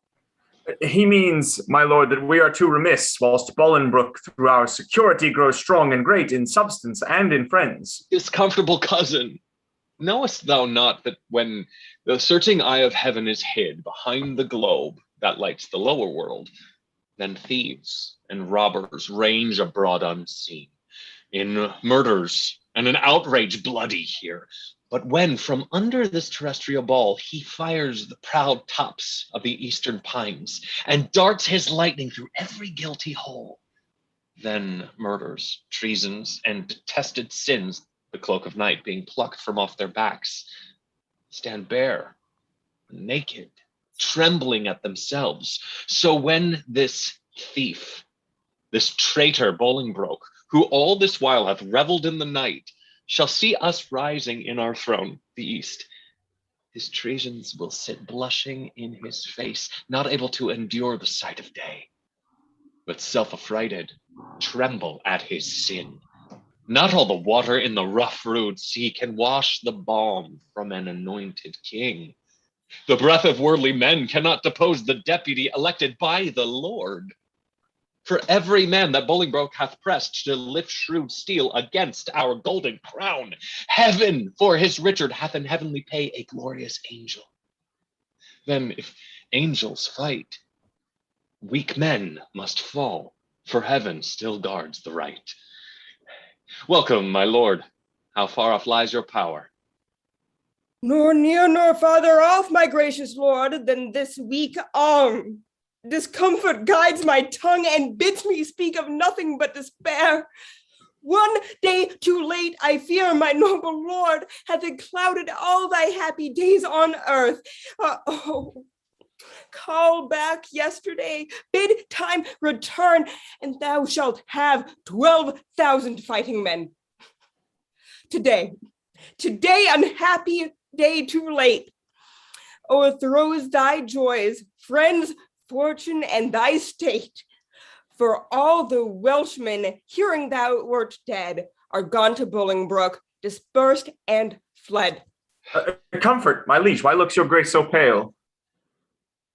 But now the blood of 20,000 men did triumph in my face, and they are fled, until so much blood thither come again. Have I not reason to look pale and dead? All souls that will be safe fly from my side, for time hath set a blot upon my pride. Comfort, my liege, remember who you are. I had forgot myself. Am I not king? Awake, thou sluggard majesty, thou sleepest. Is not the king's name 40,000 names? Arm my name, a puny subject strikes at thy great glory. Look not to the ground, ye favorites of a king, are we not high? High be our thoughts. I know my uncle York hath power enough to serve our turn, but who comes here? More health and happiness betide my liege than can my care-tuned tongue deliver him. Mine ear is open, and my heart prepared. The worst is worldly loss. Thou canst unfold. Say, is my kingdom lost? Why, 'twas my care. And what loss is it to be rid of care? Strives Bolingbroke to be as great as we? Greater he shall not be. If he serve God, we'll serve him too, and be his fellow so. Revolt our subjects, that we cannot mend. They break their faith to God, as well as to us. Cry, woe, destruction, ruin, loss, decay, the worst is death. And death will have his day. Glad am I that your highness is so armed to bear the tidings of calamity. Like an unseasonable stormy day, which make the silver rivers drown their shores, as if the world were all dissolved to tears. So high above his limits swells the rage of Bolingbroke, covering your fearful land with hard, bright steel and hearts harder than steel. White bears have armed their thin and hairless scalps against thy majesty, and boys with women's voices strive to speak big and clap their female joints in stiff, unwielded arms. Against thy crown, thy very beadsmen learn to bend their bows of double fateful yew. Against thy state, ye distaff women manage rusty bills. Against thy seat, both young and old rebel, and all goes worse than I have power to tell. Too well thou tell'st a tale so ill. Where is the Earl of Wiltshire? Where is Bagot? What has become of Bushy? Where is Green? That they have let the dangerous enemy measure our confines with such peaceful steps. If we prevail, their heads shall pay for it, I warrant. They have made peace with Bolingbroke. Peace have they made with him indeed, my lord. No villains! Vipers damned without redemption. Dogs easily wound a fawn on any man. Snakes in my heart blood warmed that sting my heart. 3 Judases, each one thrice worse than Judas. Would they make peace? Terrible hell make war upon their spotted souls for this offense. With love, I see changing. His property turns to the sourest and most deadly hate. Again uncursed their souls, their peace is made with heads and not with hands. Those whom you curse have felt the worst of death's destroying hand and lie full low, graved in the hollow ground. Is Bushy Green and the Earl of Wiltshire dead? Yea, all of them at Bristow lost their heads. Where's the Duke my father with his power? No matter where. Of comfort no man speak. Let's talk of graves, of worms and epitaphs. Make dust our paper, and with rainy eyes write sorrow on the bosom of the earth. Let's choose executors and talk of wills. And yet not so. For what can we bequeath save our deposed bodies to the grounds? Our lands, our lives, and all are Bolingbroke's. And nothing can we call our own but death. And that small model of the barren earth which serves as paste and cover to our bones. For heaven's sake, let us sit upon the ground and tell sad stories of the deaths of kings. How some have been deposed, some slain in war, some haunted by the ghosts they have deposed, some poisoned by their wives, some sleeping killed, all murdered. From within the hollow crown that rounds the mortal temples of a king, keeps death his court. And there the antique sits, scoffing his state, grinning at his pomp, allowing him a breath, a little scene, to monarchize, be feared, and kill with looks, infusing him with self and vain conceit, as if this flesh, which walls about our life, were brass impregnable, and humored thus, comes at the last, and with a little pin bores through his castle walls. And farewell, king. Cover your heads and mock not flesh and blood with solemn reverence. Throw away respect, tradition, form, and ceremonious duty. For you have mistook me all this while. I live with bread like you. Feel want, taste, grief. Need friends. Subjected thus, how can you say to me, I am a king? My lord, wise men ne'er wail their present woes, but presently prevent the ways to wail. To fear the foe, since fear oppresses strength, gives in your weakness strength unto your foe. Fear and be slain, no worse can come to sight. And fight and die is death destroying death, where fearing dying pays death servile breath. My father hath a power, inquire of him, and learn to make a body of a limb. Thou chidst me well. Proud Bolingbroke, I come to change blows with thee. For our day of doom, this ague fit of fear is overblown, and an easy task it is to win our own. Say, Scroop, where lies our uncle with his power? Speak sweetly, man, although thy looks be sour. Men judge by the complexion of the sky, the state and inclination of the day. So may you by my dull and heavy eye. My tongue hath but a heavier tale to say. I play the torturer by small and small to lengthen out the worst that must be spoken. Your uncle York is joined with Bolingbroke, and all your northern castles yielded up, and all your southern gentlemen in arms upon this faction. Thou hast said enough. Beshrew thee, cousin, which does lead me forth of that sweet way I was in to despair. What say you now? What comfort have we now? By heaven, I'll hate him everlastingly that bids me be of comfort any more. Go to Flint Castle, there I'll pine away. A king, woe's slave, shall kingly woe obey. The power I have, discharge, and let him go to ear the earth, that hath some hope to grow, for I have none. Let no man speak again to alter this, for counsel is but vain. Of my liege, one word. He does me double wrong that wounds me with the flatteries of his tongue. Discharge my followers, let them hence away from Richard's night to Bolingbroke's fair day. Act 3, Scene 3. So that by this intelligence we learn the Welshmen are dispersed, and Salisbury is gone to meet the king, who lately landed with some few private friends upon this coast. The news is very fair and good, my lord Richard.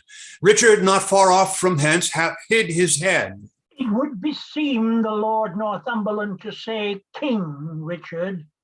Alack, the heavy day when such a sacred king should hide his head. Your grace mistakes. Only to be brief left I his title out. The time hath been when you would have been so brief with him, he would have been so brief with you to shorten you for taking to the head your whole head's length. Mistake not, uncle, farther than you should. Take not, good cousin, further than you should, lest you mistake the heavens are o'er your head. I know it, uncle, and oppose not myself against their will. But who comes here? Welcome, Harry. What, will not this castle yield? The castle is royally manned, my lord, against thy entrance. Royally?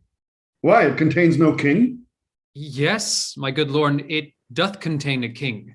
King Richard lies within the stones of yon Lyman stone, within the limits of yon Lyman stone, and with him the Lord O'Murrell, Lord Salisbury, Sir Stephen Scroop, besides a clergyman of holy reverence whom I cannot learn. Oh, belike it is the Bishop of Carlisle. Noble lord, go to the rude ribs of that ancient castle, through brazen trumpets send the breath of parley into his ruined ears, and thus deliver.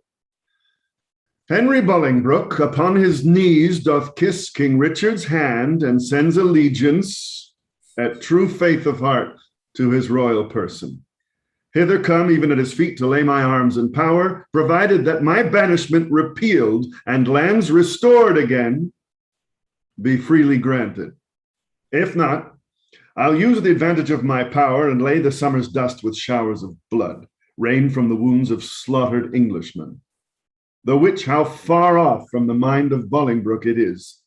Such crimson tempest should bedrench the fresh green lap of fair King Richard's land. My stooping duty tenderly shall show. Go, signify as much, while here we march upon the grassy carpet of this plain. Let's march without the noise of threatening drum, that from this castle's tattered battlements our fair appointments may be well perused. Methinks King Richard and myself should meet with no less terror than the elements of fire and water, when their thundering smoke at meeting tears the cloudy cheeks of heaven.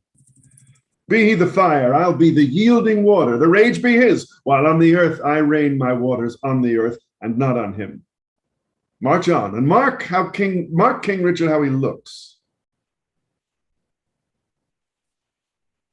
Oh, see. King Richard doth himself appear, as doth the blushing, disoriented sun.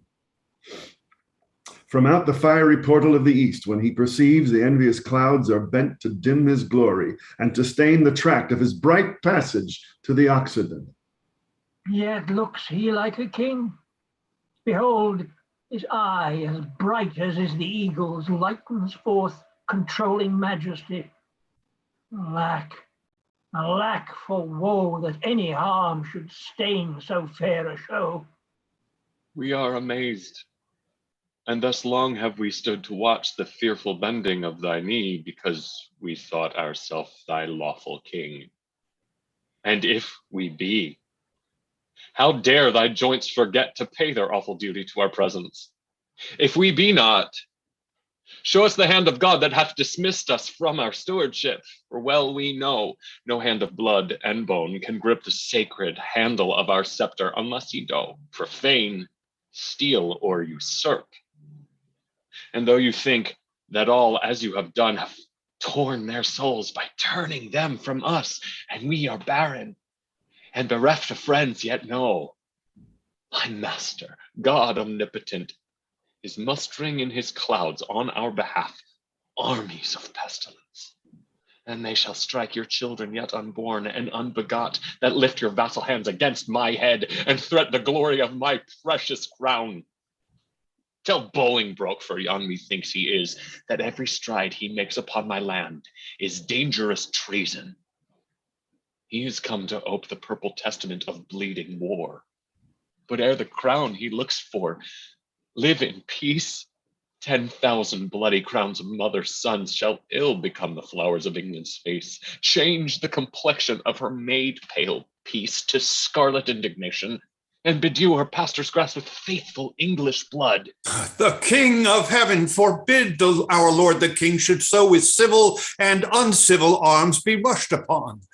Thy thrice noble cousin, Harry Bolingbroke, doth humbly kiss thy hand, and by the honorable tomb he swears that stands upon your royal grandsire's bones, and by the royalties of both your bloods, currents that spring from one most gracious head, and by the buried hand of warlike Gaunt, and by the worth and honor of himself, comprising all that may be sworn or said, his coming hither hath no further scope than for his lineal royalties, and to beg enfranchisement immediate on his knees, which on thy royal party granted once, his glittering arms he will commend to rust, his barbed steeds to stables, and his heart to faithful service of your majesty.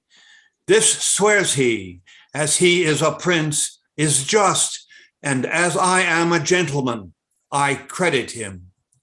Northumberland, say thus, the king returns his noble cousin, is right welcome hither, and all the number of his fair demands shall be accomplished without contradiction. With all the gracious utterance thou hast, speak to his gentle hearing kind commends. We do debase ourselves, cousin, do we not, to look so poorly and to speak so fair?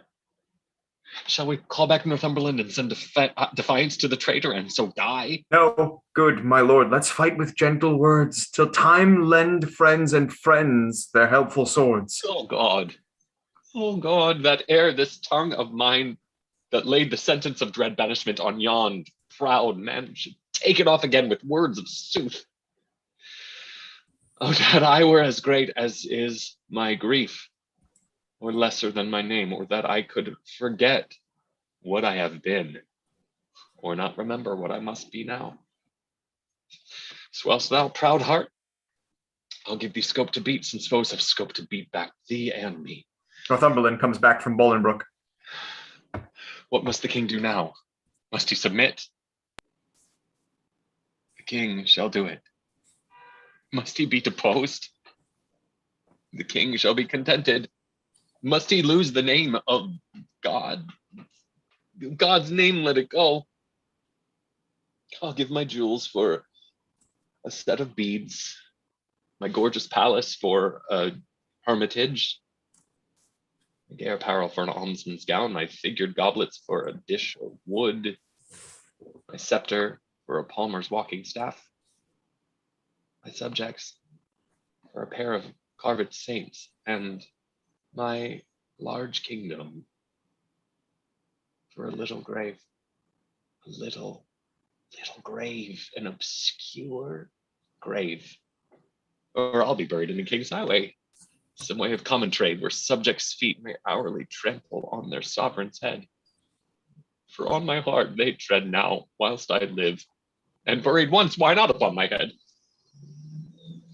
O Merle, thou weepst, my tender-hearted cousin. We'll make foul weather with despised tears, or sighs, and they shall lodge the summer corn and make a dearth in this revolting land.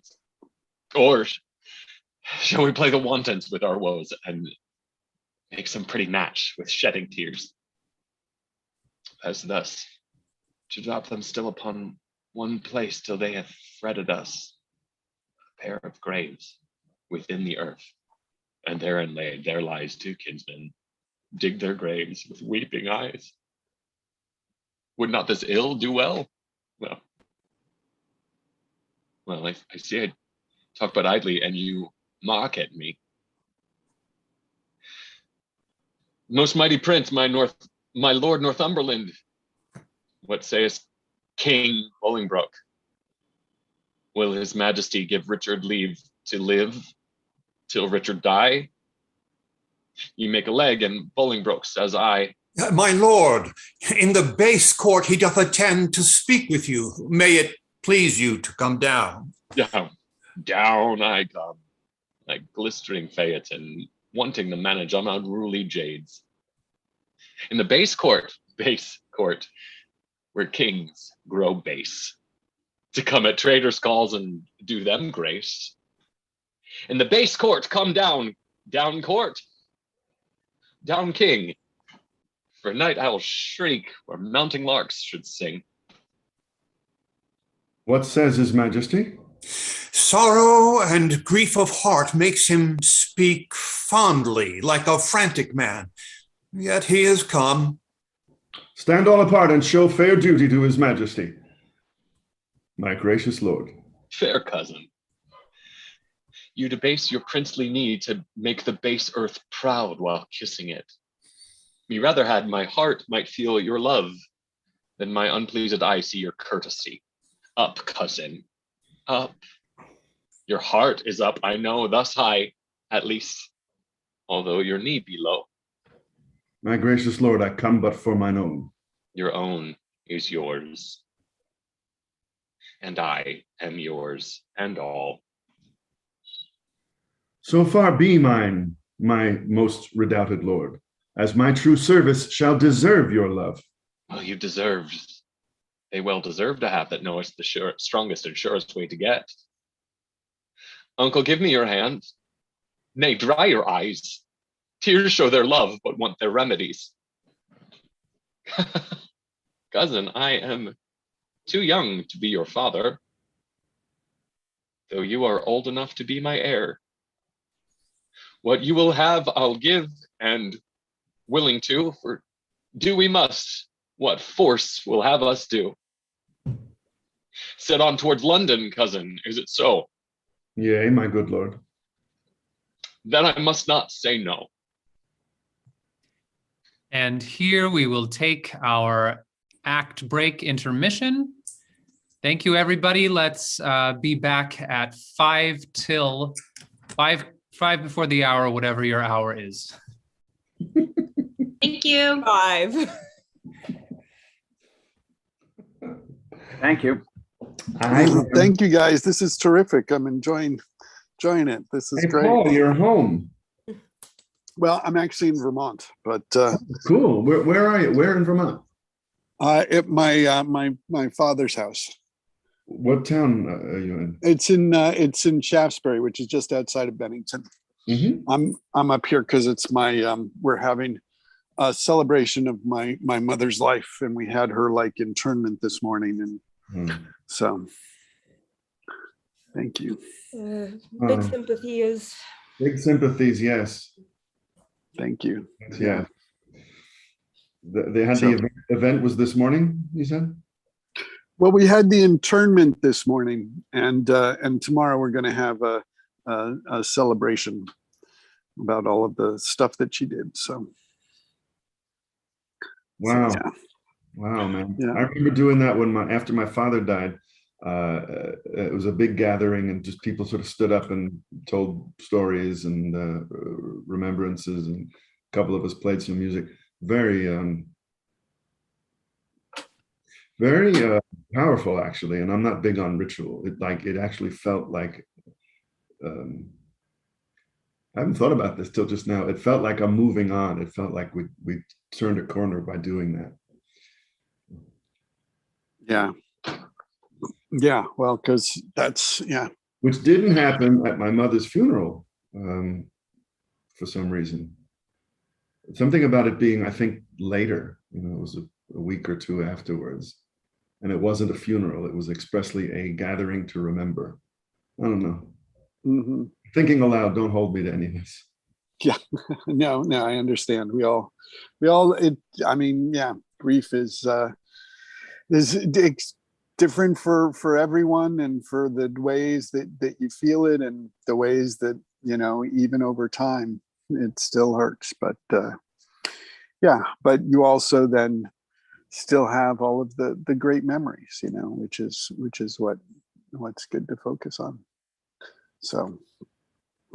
You know what I'm finding, I don't know if this is too heavy for a live YouTube stream, but I'm finding is I'm certainly not the first to find this, but it's harder and harder to, not to have those memories, but to deal with them, because more and more people, as you get older, scatter to the four winds, or in my case, more people have died. A lot of my friends are older than I am, and people have gotten hit by cancers and this and that. And I find myself turning around and noticing I actually can't talk to as many people as I used to about those days and those memories. Yeah, that's what's happening with my grandfather right now. He just had his 68th high school reunion. Wow. And a lot of them are still there, but he actually has my grandmother right now has really heavy dementia, and she's in a home.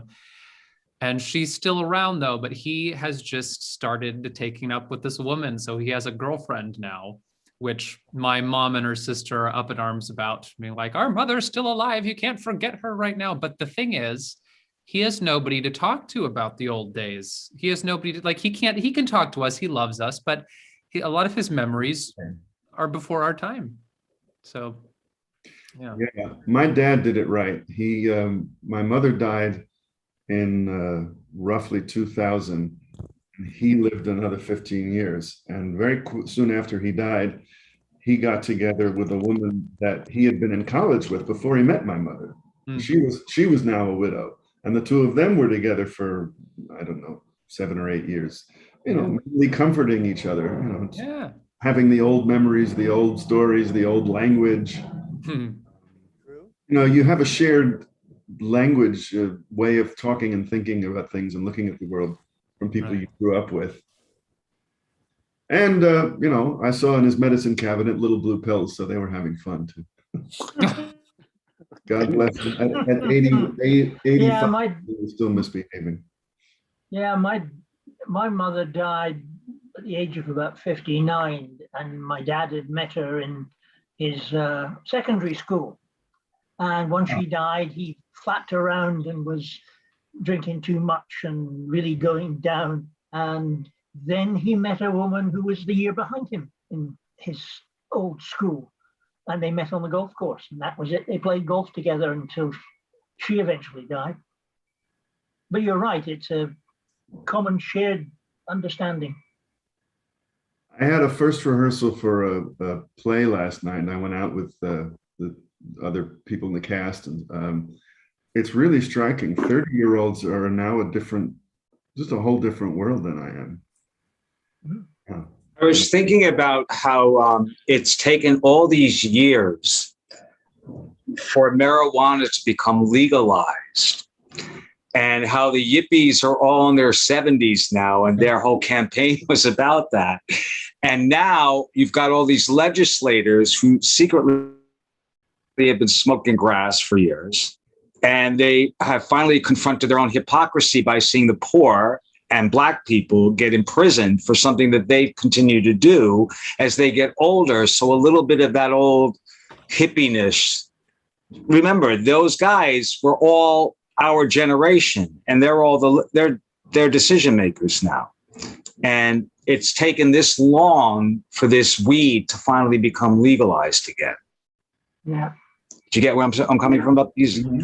I mean, they're from my generation, and it's taken this long, and so many of them have been imprisoned, the ones who weren't in power. So they're finally, I just think that's very interesting, because now it's just taken for granted. It's taken this long, though. Yeah. Probably same with gay marriage too, I would say.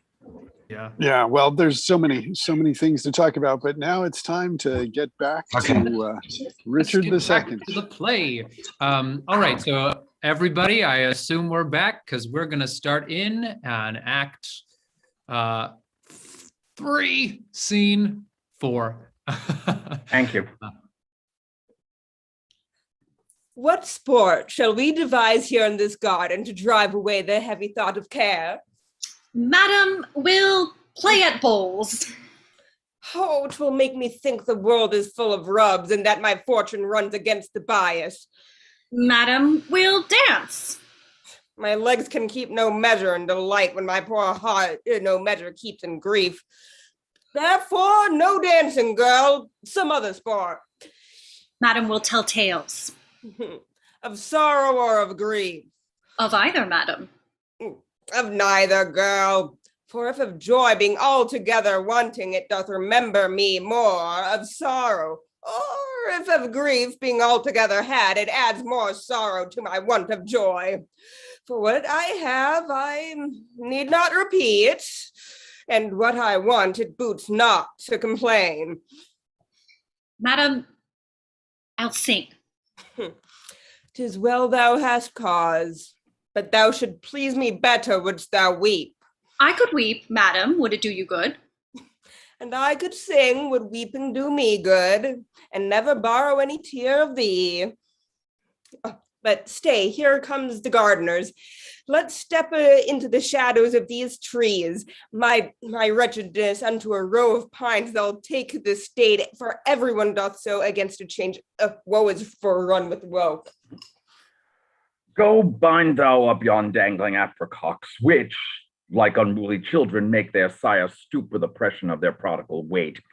Give some supportance to the bending twigs. Go thou, and like an executioner, cut off their heads of too fast-growing sprays that look too lofty in our commonwealth. All must be even in our government. You thus employed, I will go root away the noisome weeds that, without profit, suck the soil's fertility from wholesome flowers. Why should we, in the compass of a pale, keep law and form and due proportion, showing as a model of our firm estate, when our sea-walled garden, the whole land, is full of weeds, her fairest flowers choked up, her fruit trees all unpruned, her hedges ruined, her knots disordered, and her wholesome herbs swarming with caterpillars? Hold thy peace. he that hath suffered this disordered spring hath now himself met with the fall of leaf. The weeds that his broad-spreading leaves did shelter, that seemed in eating him to hold him up, are pulled up, root and all, by Bolingbroke. I mean the Earl of Wiltshire, bushy, green. What, are they all dead? They are, and Bolingbroke hath seized the wasteful king. Oh, what pity is it that he had not so trimmed and dressed his land as we this garden at time of year, and wound the bark, the skin of our fruit trees, least being overproud with sap of blood, with too much riches, it confound itself. Had he done so to great and growing men, they might have lived to bear, and he to taste the fruits of duty. Superfluous branches we lop away, that bearing boughs may live. Had he done so himself, had borne the crown which waste and idle hours hath quite thrown down. What, think you the king shall be deposed? Depressed he is already, and deposed 'tis doubted he will be. Letters came last night to a dear friend of the Duke of York's that tell black tidings. Oh, I am pressed to death through want of speaking. Oh, thou old Adam's likeness set to dress this garden. How dares thy harsh, rude tongue sound this unpleasing news? What Eve, what serpent hath suggested thee to make a second fall of cursed man? Why dost thou say King Richard is deposed? Darest thou, thou little better thing than earth, divine his downfall? Say, where, when, and how camest thou by this ill tidings? Speak, thou wretch. Pardon me, madam. Little joy have I to breathe these news, yet what I say is true. King Richard, he is in the mighty hold of Bolingbroke. Their fortunes both are weighed in your lord's scale, is nothing but himself, and some few vanities that make him light. But in the balance of great Bolingbroke, besides himself, are all the English peers, and with that odds he weighs King Richard down. Post you to London, and you'll find it so. I speak no more than every one doth know. Nimble mischance that art so light of foot, doth not thy embassage belong to me? And am I the last to know it? Oh, thou things to serve me last, that I may longest keep thy sorrow in my breast. Come, ladies, go to meet at London, London's king in woe. What was I born to this, that my sad look should grace the triumph of great Bolingbroke? Gardener, for telling me this news of woe, I would the plants thou grasped may never grow. Poor queen, so that thy state might be no worse, I would my skill were subject to thy curse. Here did she drop a tear, here in this place I'll set a bank of rue, sour herb of grace. Rue, even for Ruth here shortly shall be seen in remembrance of a weeping queen. Act 4, Scene 1. Call forth Bagot. Now, Bagot, freely speak thy mind. What thou dost know of noble Gloucester's death. Who wrought it with the king, and who performed the bloody office of his timeless end? Then set before my face the Lord O'Merle. Cousin, stand forth and look upon that man. My Lord O'Merle, I know your daring tongue scorns to unsay what it hath once delivered. In that dead time when Gloucester's death was plotted, I heard you say, is not my arm of length that reacheth from the restful English court as far as Calais to my uncle's head? Amongst other such talk that time used, I heard you say that you had rather refused the offer of 100,000 crowns than Bolingbroke's return to England, adding withal how blessed this land would be in this your cousin's death. Princes and noble lords, what answer shall I make to this base man? Shall I so much dishonor my fair stars on equal terms to give him chastisement? Either I must, or have mine honor soiled with the attainder of his slanderous lips. There is my gage, the manual seal of death that marks thee out for hell. I say thou liest, and will maintain what thou hast said is false in thy heart blood, being all too base to stain the temper of my knightly sword. Bagot, forbear, thou shalt not take it up. Excepting one, I would he were the best in all this presence that hath moved me so. If that thy valor stand on sympathy, there is my gage, Amal, engaged to thine.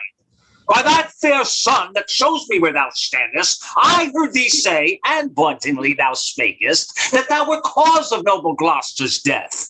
If thou deniest, 20 times thou liest, and I will turn thy falsehood to thy heart, where it was forged with my rapier's point. Thou darest not, coward, live to see the day. Now, by my soul, I would have were this hour. Fitzwater, thou art damned to hell for this. O Merle, thou liest. His honor is as true in this appeal as thou art all unjust. And that thou art so, I here throw my gage, to prove it on thee to the extremest point of mortal breathing. Seize it, if thou darest. And if I do not, may my hands rot off, and never brandish more revengeful steel over the glittering helmet of my foe. My lord Fitzwater, I do remember well the very time Merle and you did talk. My lord, 'tis very true. You were in presence then, and you can witness with me this is true. As false by heaven as heaven itself is true. Surrey, thou liest. Dishonorable boy, that lie shall lie so heavy on my sword that it shall render vengeance and revenge till thou the lie giver, and that lie do lie in earth as quiet as thy father's skull.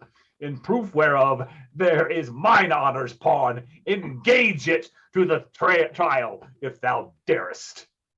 Fondly dost thou spurn a forward horse?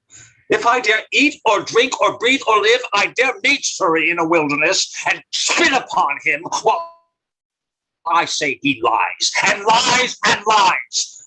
There is my bond of faith, to tie thee to my strong correction, and I intend to thrive in this world.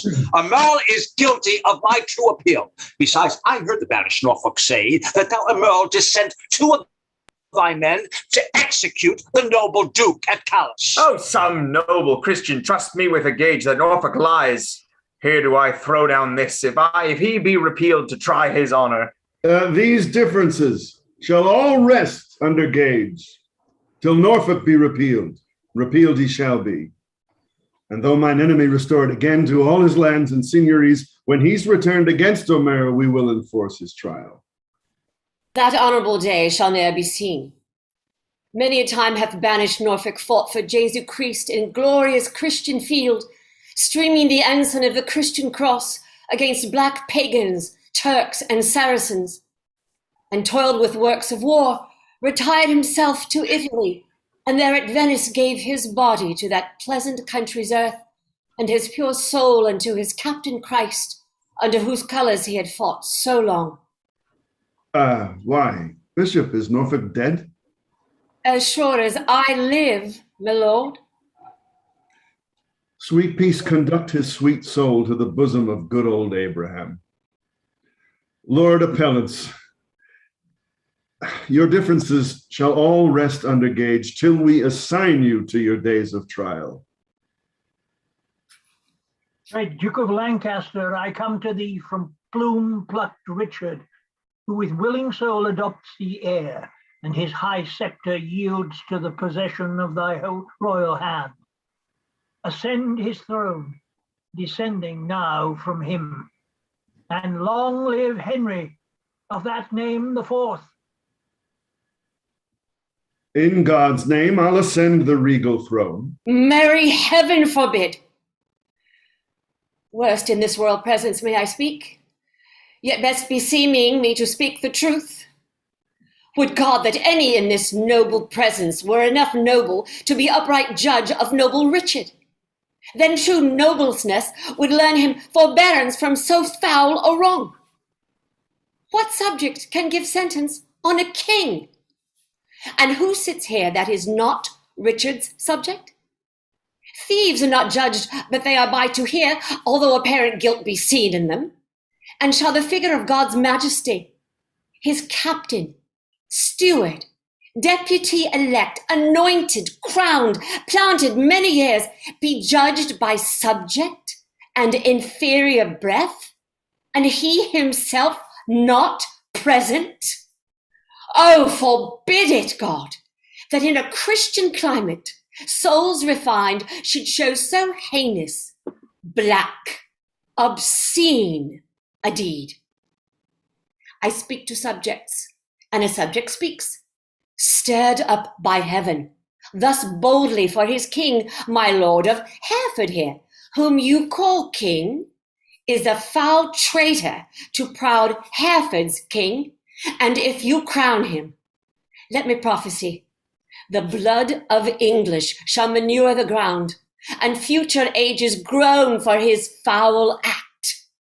Peace shall go sleep with Turks and infidels, and in this seat of peace, tumultuous war shall kin with kin, and kind with kind confound. Disorder, horror, fear, and mutiny shall here inhabit, and this land be called the field of Golgotha, and dead men's skulls. Oh, if you rear this house against this house, it will the woefulest division prove that ever fell upon this cursed earth. Prevent it, resist it, and let it not be so, lest child's children cry against you, woe. Well have you argued, sir, and for your pains of capital treason we arrest you here. My Lord of Westminster, be it your charge to keep him safely till his day of trial. May it please you, lords, to grant the commons suit. Fetch hither Richard, that in common view he may surrender. So we shall proceed without suspicion. I will be his conduct. Lords, you that here are under our arrest, procure your sureties for your days of answer. Little are we beholden to your love, and little looked for at your helping hands. Alack, why am I sent for to a king before I have shook off the regal thoughts wherewith I reigned? I hardly yet have learned to insinuate, flatter, bow, and bend my knee. Give sorrow leave a while to torture me to this submission. Yet I remember the favors of these men, were they not mine? Did they not sometime cry, all hail to me? So Judas did to Christ, but he in 12 found truth in all but one. I, in 12,000, none. God save the king! Will no man say amen? Am I both priest and clerk? Well then, amen. God save the king, although I be not he, and yet, amen, if heaven doth think in me. To do what service am I sent for hither? To do that office of thine own good will, which tired majesty did make thee offer, the resignation of thy state and crown to Henry Bolingbroke. Give me the crown. Here, cousin, seize the crown. Here, cousin, on this side my hand, on that side thine. Now is this golden crown like a deep well that owes two buckets, filling one another, the emptier ever dancing in the air, the other down unseen, full of water. That bucket down and full of tears am I, drinking my griefs whilst you mount on high. I thought you had been willing to resign. My crown I am, but still my griefs are mine. You may my glories and my state depose, but not my griefs. Still am I king of those. Part of your cares you give me with your crown. Your care set up. Do not pluck my cares down. My care is loss of care, by old care done. Your care is gain by care, by new care won. The cares I give, I have, though given away. They tend the crown, yet still with me they stay. Are you contented to resign the crown? I? No. No, for I must nothing be. Therefore, no, no, for I resign to thee. Now, mark me, how will I undo myself? I give this heavy weight from my hand. I give this unwieldy weight from my head, and this unwieldy scepter from my hand, the pride of kingly sway from out my heart. And mine own tears I wash away my balm. With mine own hands I give away my crown. With mine own tongue deny my sacred state, and with mine own breath release all duteous oaths. All pomp and majesty I do forswear. My manners, rents, revenues I forgo. My acts, decrees, and statutes I deny. God pardon all oaths that are broke to me. God keep all vows unbroke are made to thee. Make me that nothing have, with nothing grieved, and thou with all pleased that hast all achieved. Long mayest thou live in Richard's seat to sit, and soon Richard lie in an earthy pit. God save King Henry, unkinged Richard says, and send him many years of sunshine days.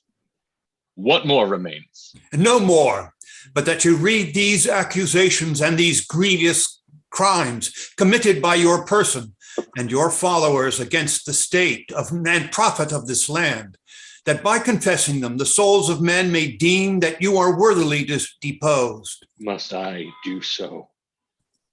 And must I ravel out my weaved up follies? Gentle Northumberland, if thy offenses were upon record, would it not shame thee in so fair a troop to read a lecture of them? If thou wouldst, shouldst find one heinous article containing the deposing of a king, and cracking the strong warrant of an oath marked with a blot, damned in the book of heaven, nay, all of you that stand and look upon me, whilst that my wretchedness doth bait myself. Though some of you with Pilate washed your hands, showing an outward pity, yet you Pilates here delivered me my sour cross, and water cannot wash away your sin. My lord, dispatch. Read o'er these articles. Mine eyes are full of tears. I cannot see, yet salt water blinds them not so much, but they can see as sort of traitors here. Nay, if I turn mine eyes upon myself, I find myself a traitor with the rest. For I have given here my soul's consent to undeck the pompous body of a king, made glory base, a sovereignty a slave, proud majesty a subject, state a peasant. My lord. No lord of thine, thou halt insulting man, no, nor no man's lord. I have no name, no title, no, not that name was given me at the font, for 'tis usurped. Alack, the heavy day that I've worn so many winters not, and know not now what name to call myself. Oh, that I were a mockery, king of snow, standing before the sun of Bolingbroke, to melt myself away in water drops. Good king, great king, and yet not greatly good. And if my word be sterling yet in England, let it commend a mirror hither straight, that it show me what a face I have, since it is bankrupt of his majesty. Go, some of you, and fetch a looking glass. Read o'er this paper while the glass doth come. Fiend, thou torments me ere I come to hell. Urge it no more, my lord Northumberland. The commons will not then be satisfied. They shall be satisfied. I'll read enough when I do see the very book indeed, where all my sins are writ, and that's myself. Give me that glass, and therein will I read. No deeper wrinkles yet. Hath sorrow struck so many blows upon this face of mine, and made no deeper wounds? O flattering glass, like to my followers in prosperity, thou dost beguile me. Was this face the face that every day under his household roof did keep 10,000 men? Was this the face that like the sun did make beholders wink? Is this the face which faced so many follies that was at last outfaced by Bolingbroke? A brittle glory shineth in this face. As brittle as the glory is the face, for there it is, cracked in 100 shivers.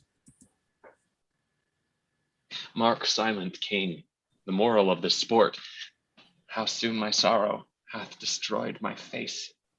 The shadow of your sorrow hath destroyed the shadow of your face. Say that again. The shadow of my sorrow. Ha!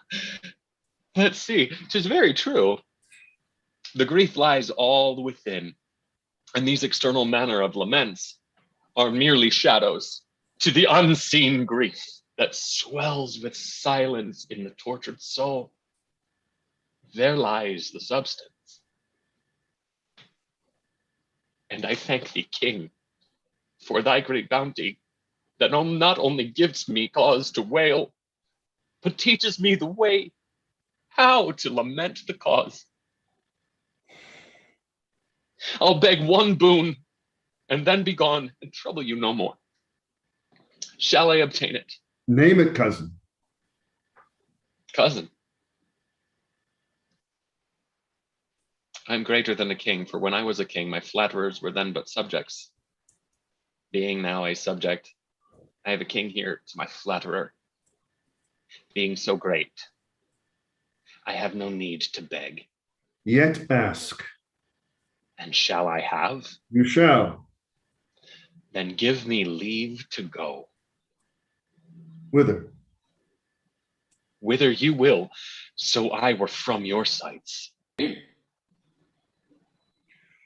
Go, some of you, convey him to the tower. Oh, good, convey.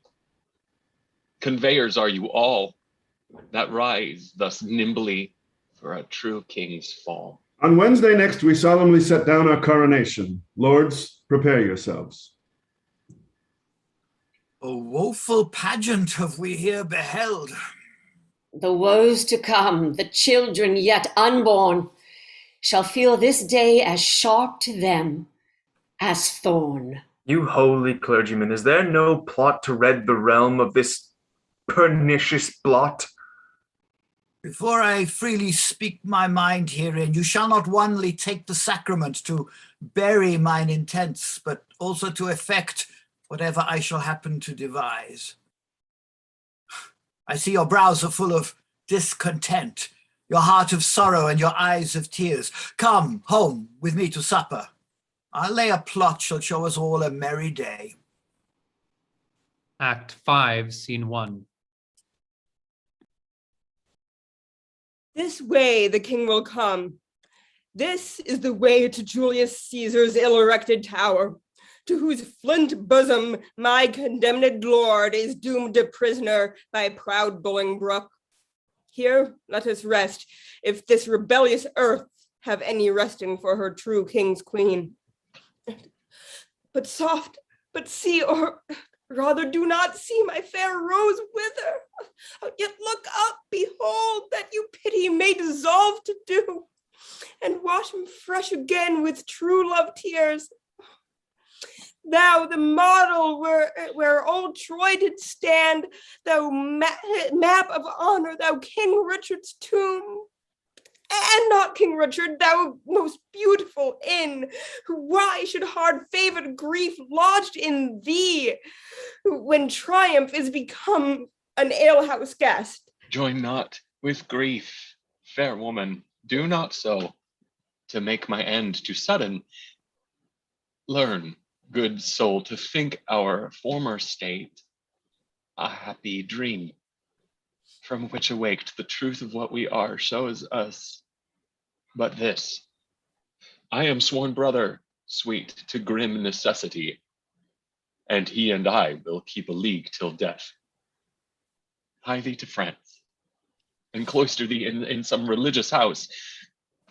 Our holy lives must win a new world's crown, which our profane hours here stricken down. What, is my Richard both in shape and mind transformed and weakened? Hath Bolingbroke deposed thine intellect? Hath he been in thy heart? The lion dying thrusteth forth his paw and wounds the earth, if nothing else, with rage to be o'erpowered. And wilt thou, pupil-like, take thy correction mildly, kiss the rod and fawn on rage with base humility, which art a lion and a king of beasts? A king of beasts, indeed. If aught but beasts, I had been still a happy king of men. Good sometime, queen. Prepare thee hence for France. Think I am dead, and that even here thou takest from my deathbed my last living leave. In winter's tedious nights, sit by the fire with good old folks, and let them tell thee tales of woeful ages long ago betid. And ere thou bid good night, to quit their grief, tell thou the lamentable tale of me, and send the hearers weeping to their beds. For why? The senseless brands will sympathize the heavy accent of thy moving tongue, and in compassion weep fire out. And some will mourn in ashes, some coal black for the deposing of a rightful king. My lord, the mind of Bolingbroke is changed. You must to Pomfret, not unto the Tower. And, madam, there is order ta'en for you. With all swift speed you must away to France. Northumberland, thou ladder wherewithal the mounting Bolingbroke ascends my throne. The time shall not be many hours of age, more than it is ere foul sin, gathering head, shall break into corruption. Thou shalt think, though he divide the realm and give thee half, it is too little, helping him to all. He shall think that thou, which know'st the way to plant unrightful kings, wilt know again, being ne'er so little urged another way, to pluck him headlong from the usurper throne. The love of wicked friends converts to fear, that fear to hate, and hate turns one or both to worthy danger and deserved death. Be guilt upon my head, and there an end. Take leave and part, for you must part forthwith. Doubly divorced. Bad men, ye violate a twofold marriage twixt my crown and me, and then betwixt me and my married wife. Let me unkiss the oaths twixt thee and me, and yet not so, for with a kiss 'twas made. Apart us, Northumberland. I towards the north, where shivering cold and sickness pine the clime. My queen for France, from whence set forth in pomp, she came adorned hither like sweet May, sent back like hollow mass or shortst of day. And must we be divided, must we part? Aye, hand from hand, my love, and heart from heart. Banish us both, and send the king with me.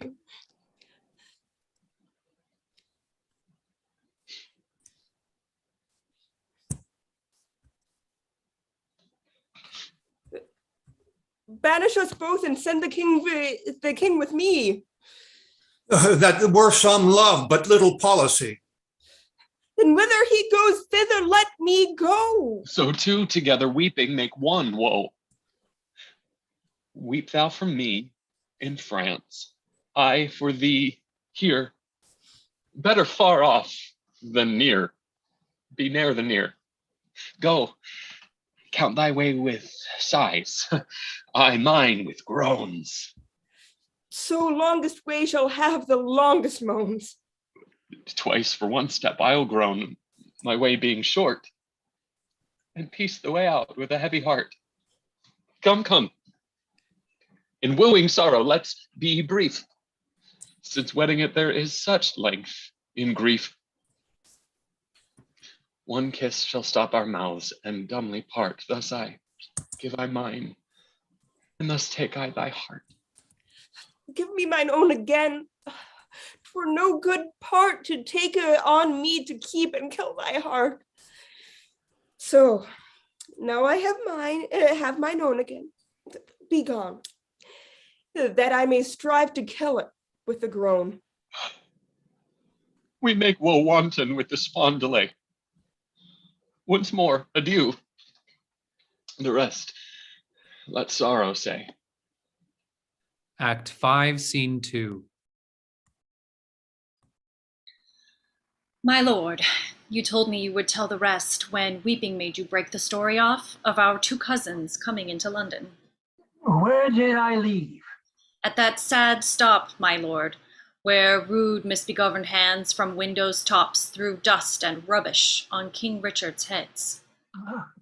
Then, as I said, the Duke, great Bolingbroke, mounted upon a hot and fiery steed, which his aspiring rider seemed to know, with slow but stately pace kept on his course, while all tongues cried, God save thee, Bolingbroke. You would have thought the very windows spake, so many greedy looks of young and old through casements darted their desiring eyes upon his visage, and that all the walls with painted imagery had said at once, Jesu preserve thee, welcome Bolingbroke, whilst he from one side to the other turning, bareheaded lower than his proud steed's neck, escaped them thus. I thank you, countrymen. And thus still doing, thus he passed along. Alas, poor Richard, where rides he the whilst? Oh, as in a theatre, the eyes of men after a well-graced actor leaves the stage are idly bent on him that enters next, thinking his prattle to be tedious. Even so, or with much more contempt, men's eyes did scowl on Richard. No man cried, God save him. No joyful tongue gave him his welcome home, but dust was thrown upon his welcome sacred head, which with such gentle sorrow he shook off, his face still combating with tears and smiles, the badges of his grief and patience, that had not God for some strong purpose steeled the hearts of men, they must perforce have melted, and barbarism itself have pitied him. But heaven hath a hand in these events, to whose high will we bound our calm contents. To Bolingbroke are we sworn subjects now, whose state and honour eye for eye allow. Here comes my son, O'Merle. O'Merle that was, but that is lost, for being Richard's friend. And madam, you must call him Rutland now. I am in Parliament pledge for his truth and lasting fealty to the new-made king. Welcome, my son. Who are the violets now that strew the green lap of the new-come spring? Madam, I know not, nor I greatly care not. God knows. As I his lief be none, as one. Well, bear you well in this new spring of time, lest you be cropped before you come to prime. What news from Oxford? Hold those justs and triumphs? For aught I know, my lord, they do. You will be there, I know. If God prevent not, I purpose so. What seal is that hangs without thy bosom? Yea, look'st thou pale? Let me see the writing. My lord, 'tis nothing. Well, no matter then, who sees it? I will be satisfied. Let me see the writing. I do beseech your grace to pardon me. It is a matter of small consequence, for which some reasons I would not have seen. Which for some reasons, sir, I mean to see. I fear. What should you fear? 'Tis nothing but some bond that he has entered into for gay apparel against the triumph. Bound to himself? What doth he with a bond that he is bound to? Wife, thou art a fool. Boy, let me see the writing. I do beseech you pardon me, I may not show it. I will be satisfied. Let me see it, I say. Treason. Foul treason, villain, traitor, slave. What's the matter, my lord? Ah, who's in there? Saddle my horse. Heaven for mercy, what treachery is here? Why, what is't, my lord? Give me my boots, I say. Saddle my horse. Now by my honour, my life, my troth, I will impeach the villain. What is the matter? Oh, peace, foolish woman. I will not peace. What is the matter, son? Good mother, be content. It is no more than my poor life must answer. Thy life answer? Yep, bring me my boots. I will enter the king. Strike him, Almerle. Poor boy, thou art amazed. Hence, villain, never more come into my sight. Give me my boots, I say. Why, York, what will thou do? Wilt thou not hide the trespass of thine own? Have we more sons, or are we more like to have? Is not my teeming date drunk up with time? And wilt thou pluck my fair son from mine age and rob me of a happy mother's name? Is he not like thee? Is he not thine own? Ah, thou fond, mad woman. Wilt thou conceal this dark conspiracy? 12 of them here have ta'en the sacrament and interchangeably set down their hands to kill the king at Oxford. He shall be none. We'll keep him here. Then what is that to him? Away, fond woman. Were he 20 times my son, I would appeach him. Hadst thou groaned for him as I have done, thou wouldst be more pitiful. But now I know thy mind. Thou dost suspect that I have been disloyal to thy bed, and that he is a bastard, not thy son. Sweet York, sweet husband, be not of that mind. He is as like thee as any man may be. Not like me or any of my kin, and yet I love him. Make way, unruly woman! After Almerle, mount thee upon his horse, spur post, and get before him to the king, and beg thy pardon ere he do accuse thee. I'll not be long behind. Though I be old, I doubt not but ride as fast as York, and never will I rise upon the ground till Bolingbroke have pardoned thee. Away, be gone. Act 5, Scene 3. Can no man tell me of my unthrifty son? 'Tis full 3 months since I did see him last. If any plague hang over us, 'tis he. I would to heaven, my lords, he might be found. Inquire at London, amongst my taverns there, for there they say he daily doth frequent with unrestrained and loose companions, even such they say as stand in narrow lanes and rob our watch and beat our passengers, which he, young wanton and effeminate boy, takes on the point of honor to support us so dissolute a crew. And my lord, some 2 days since I saw the prince and told him of these triumphs held at Oxford. And what said the gallant? His answer was, he would into the stews and from the commonest creature pluck a glove and wear it as a favor, and with that he would unhorse the lustiest challenger. As dissolute as desperate, yet through both I see some sparks of better hope, which elder days may happily bring forth. Who comes here? Where is the king? What means our cousin that he stares and looks so wildly? Oh, God, save your grace. I do beseech your majesty to have some conference with your grace, alone. Withdraw yourselves, leave us here alone. What is the matter with our cousin now? Forever may my knees grow to the earth, my tongue cleave to my roof within my mouth, unless a pardon ere I rise or speak. Intended or committed was this fault? If on the first, how heinous ere it be, to win thy love after love, I pardon thee. Then give me leave, that I may turn the key, that no man enter till my tale be done. Have thy desire. My lord, my liege, beware! Look to thyself, thou hast a traitor in thy presence there. Villain, I'll make thee safe. Stay, thy revengeful hand, thou hast no cause to fear.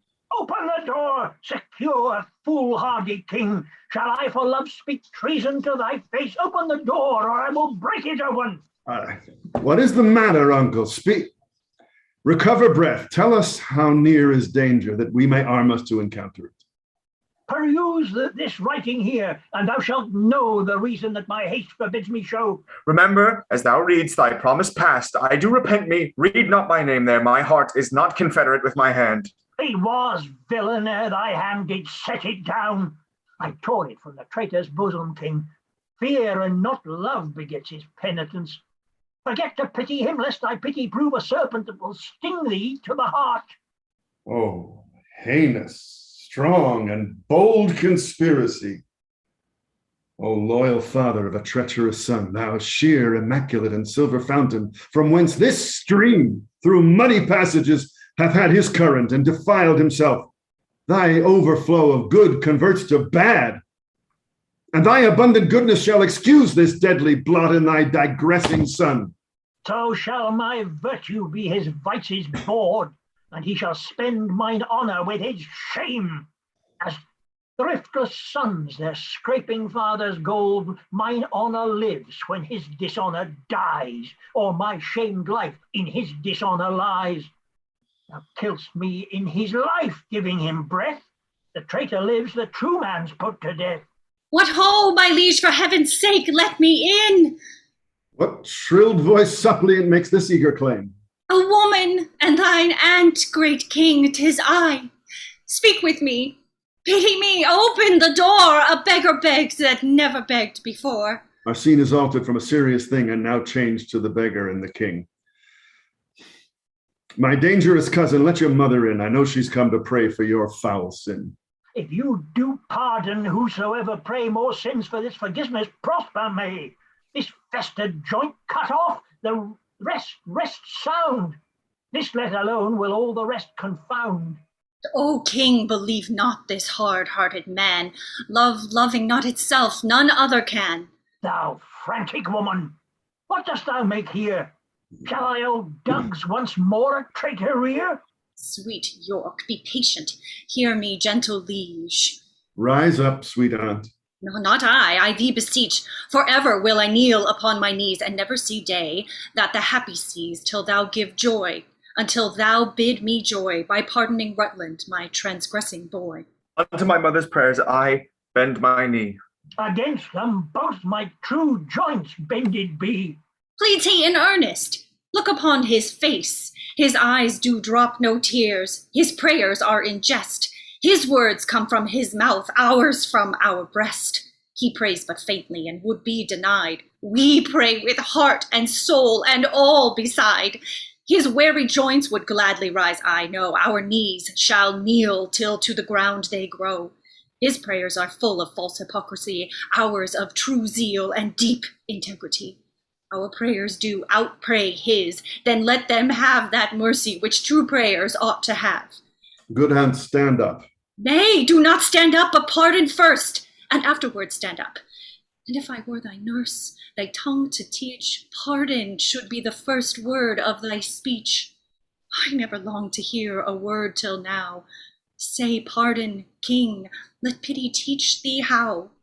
The word is short, but not so short as sweet. No word like pardon for kings' mouths to meet. Oh, speak it in French, king. Say pardonnez-moi. Dost thou teach pardon, pardon to destroy? My sour husband, my hard-hearted lord, that sets the word itself against the word.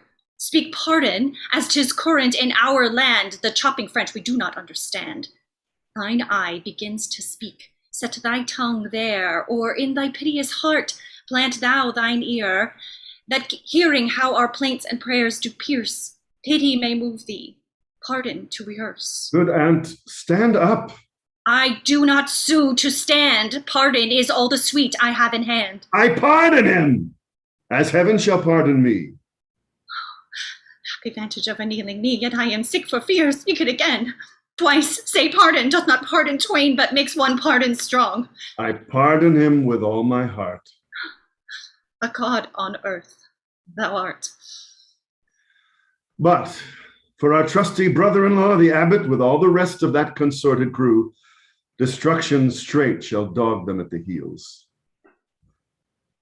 Good uncle, help to order several powers to Oxford, or where'er those traitors are. They shall not live within this world, I swear, but I will have them, if I once know where. Uncle, farewell. Cousin, adieu. Your mother hath well prayed, and prove you true. Come, my old son, I pray heaven make thee new. Act 5, Scene 4. Didst thou not mark the king what words he spake? Have I no friend will rid me of this living fear? Was it not so? Those were his very words. Have I no friend, quoth he. He spake it twice and urged it twice together, did he not? He did.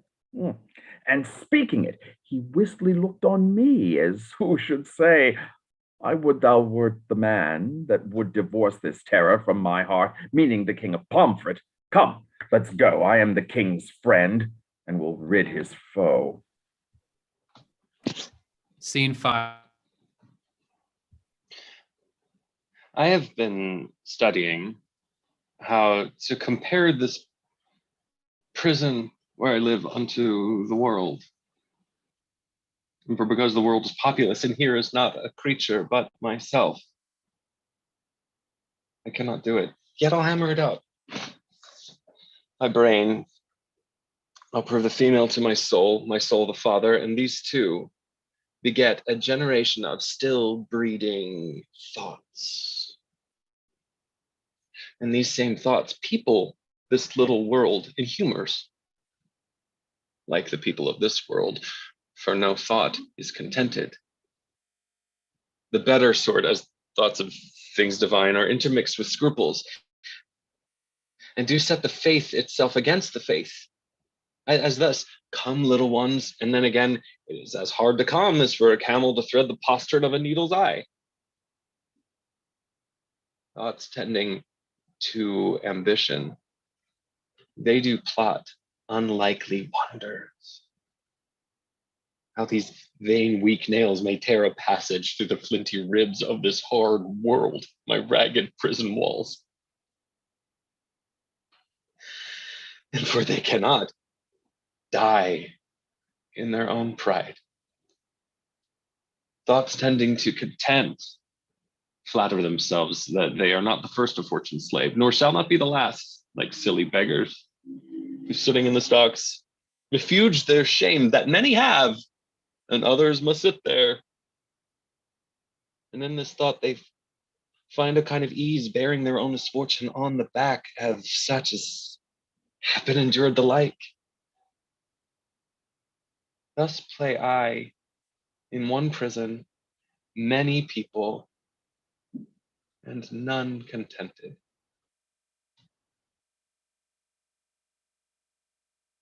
Sometimes am I king. Then treason makes me wish myself a beggar, and so I am. Then crushing penury persuades me I was better when a king. Then am I kinged again, and by think that I am unkinged by Bolingbroke, and straight am nothing.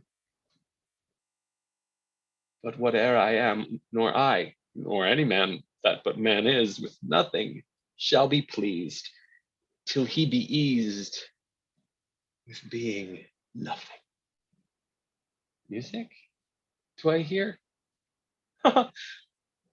Keep time. How sour sweet music is, when time is broke, and no proportion kept. So is it in the music of men's lives. And here have I the daintiness of ear, to hear time broke in a disordered string. Before the concord of my state, and time had not an ear to hear my true time broke. I wasted time.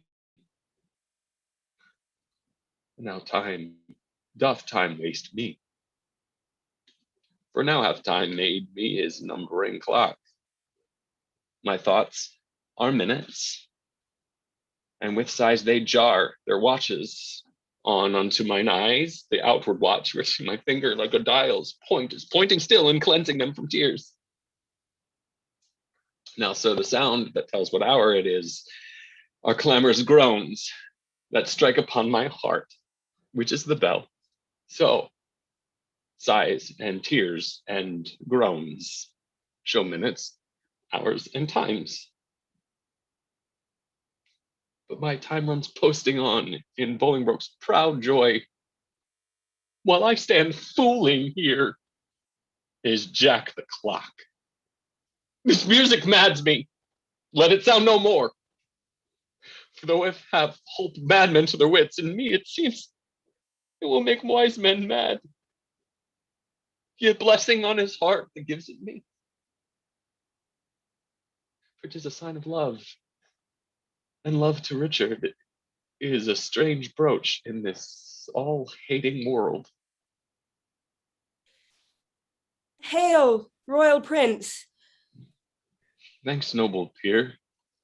The cheapest of us is 10 groats too dear. What art thou?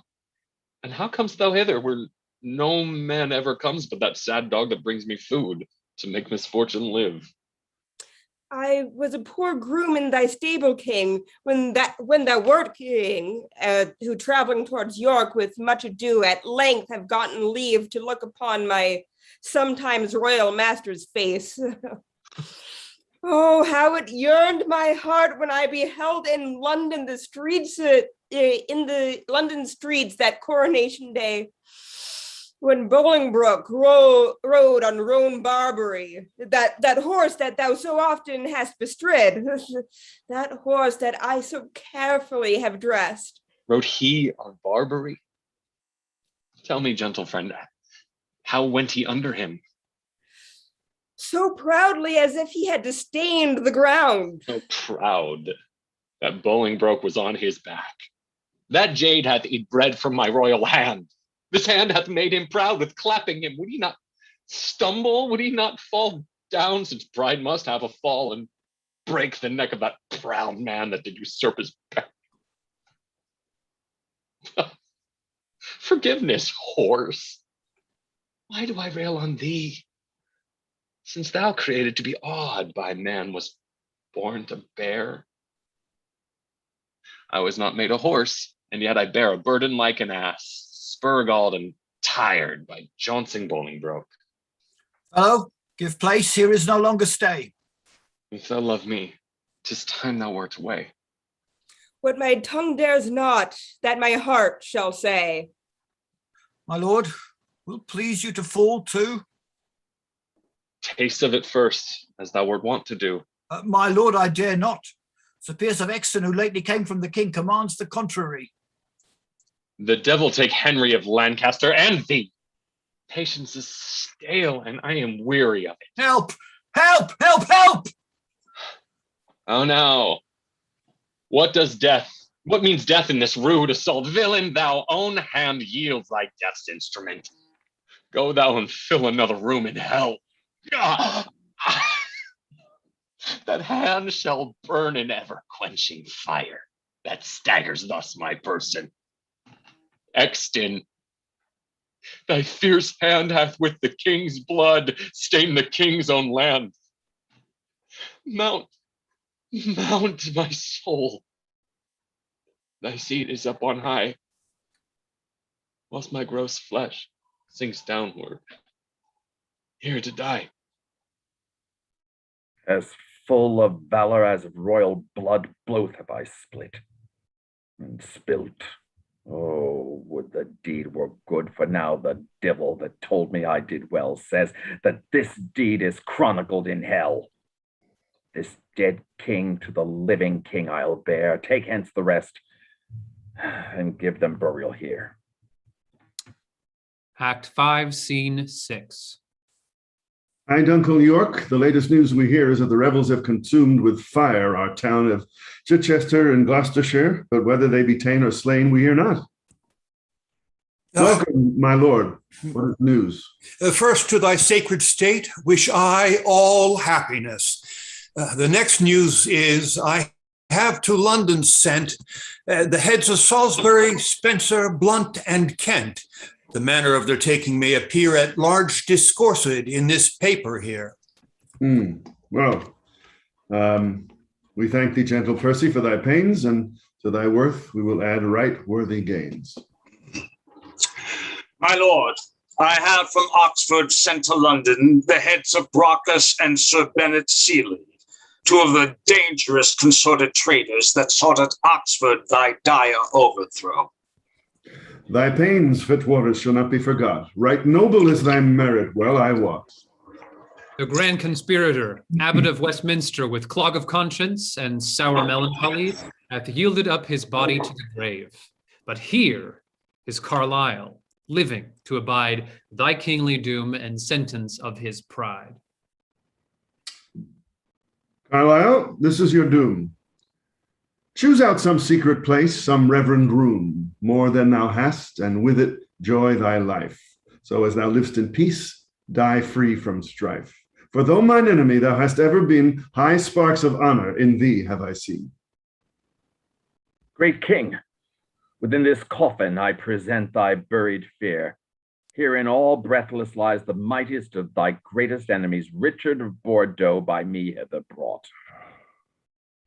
Exton, I thank thee not, for thou hast wrought a deed of slaughter with thy fatal hand upon my head and all this famous land. From your own mouth, my lord, did I this deed. They love not poison that do poison need, nor do I thee. Though I did wish him dead, I hate the murderer, love him murdered. The guilt of conscience take thou for thy labor, but neither my good word nor princely favor. With Cain, go, wander through the shade of night, and never show thy head by day nor light. Lords, I protest, my soul is full of woe, that blood should sprinkle me to make me grow. Come, mourn with me, for that I do lament, and put on sullen black incontinent. I'll make a voyage to the Holy Land, to wash this blood from off my guilty hand. March sadly after, grace my mourning here, in weeping after this untimely bier.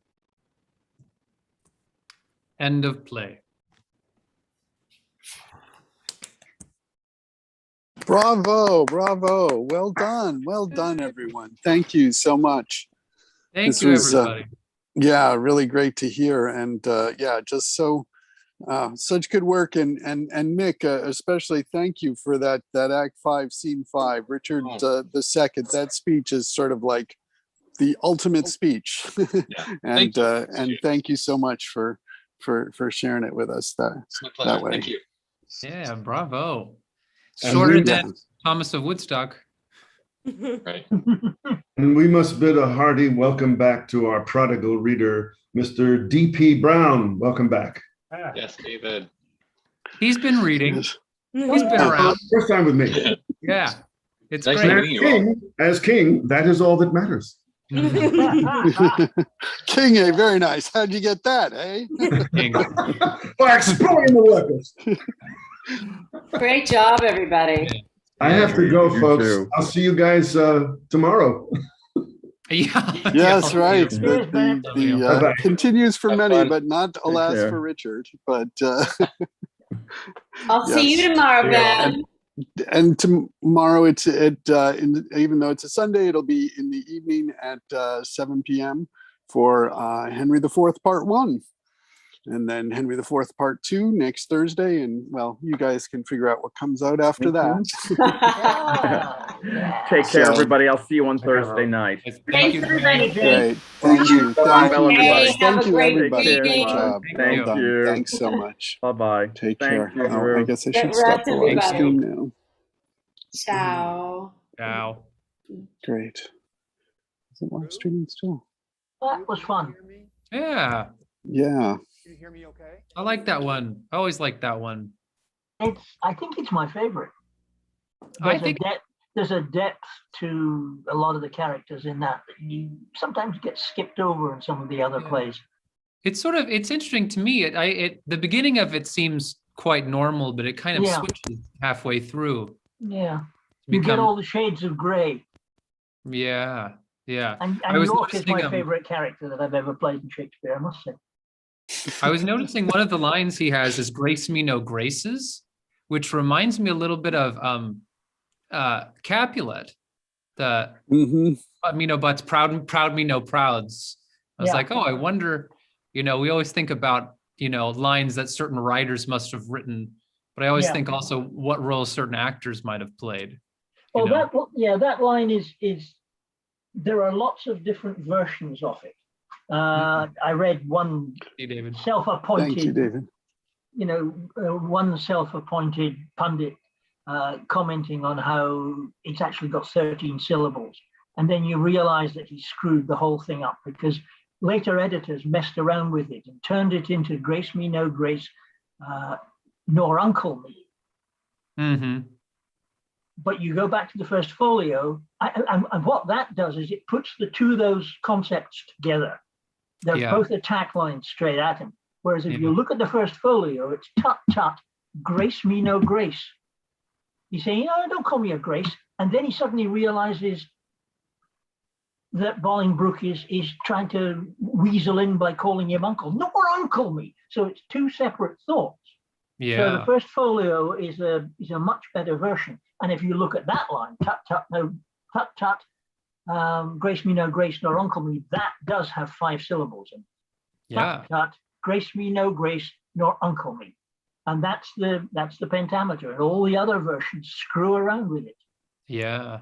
And then use that as a justification for saying, oh, Shakespeare didn't always stick to pentameters. He bloody did. That's interesting. It's an interesting. I mean, it's always interesting to look at the folio. You know. Well, I used to do grace me no grace nor uncle me, nor uncle me no uncles. Yeah. And then I suddenly realized how much more the first folio line gives you to work with. Yeah. It's stronger too. And you've got the split thought. Mm-hmm. Yeah. Yeah. Really neat. Okay. Well, Yeah. thanks everybody. That was Yeah. great. Thank you. Enjoyed it. Thank you. Thanks, I'll see you great. soon. Yeah, I I'm just signing kept the off live too. stream going because Yeah. this is great to hear. He'll hear us and So, stuff. All Say right. hi See to you your guys dad. later. Yep. Say All hi to your right, dad take for care. me, Paul. Good job. Thanks so much, Drew. Thank you, Angus. And Great job. Grace me no graces, nor uncle me no uncles. that's right. Thanks. All right, and there we have it. I just need to get back to where I am, where I can stop this live stream. But this has been one of our readings, I think a very good one, of Richard II, The Life and Death of King Richard.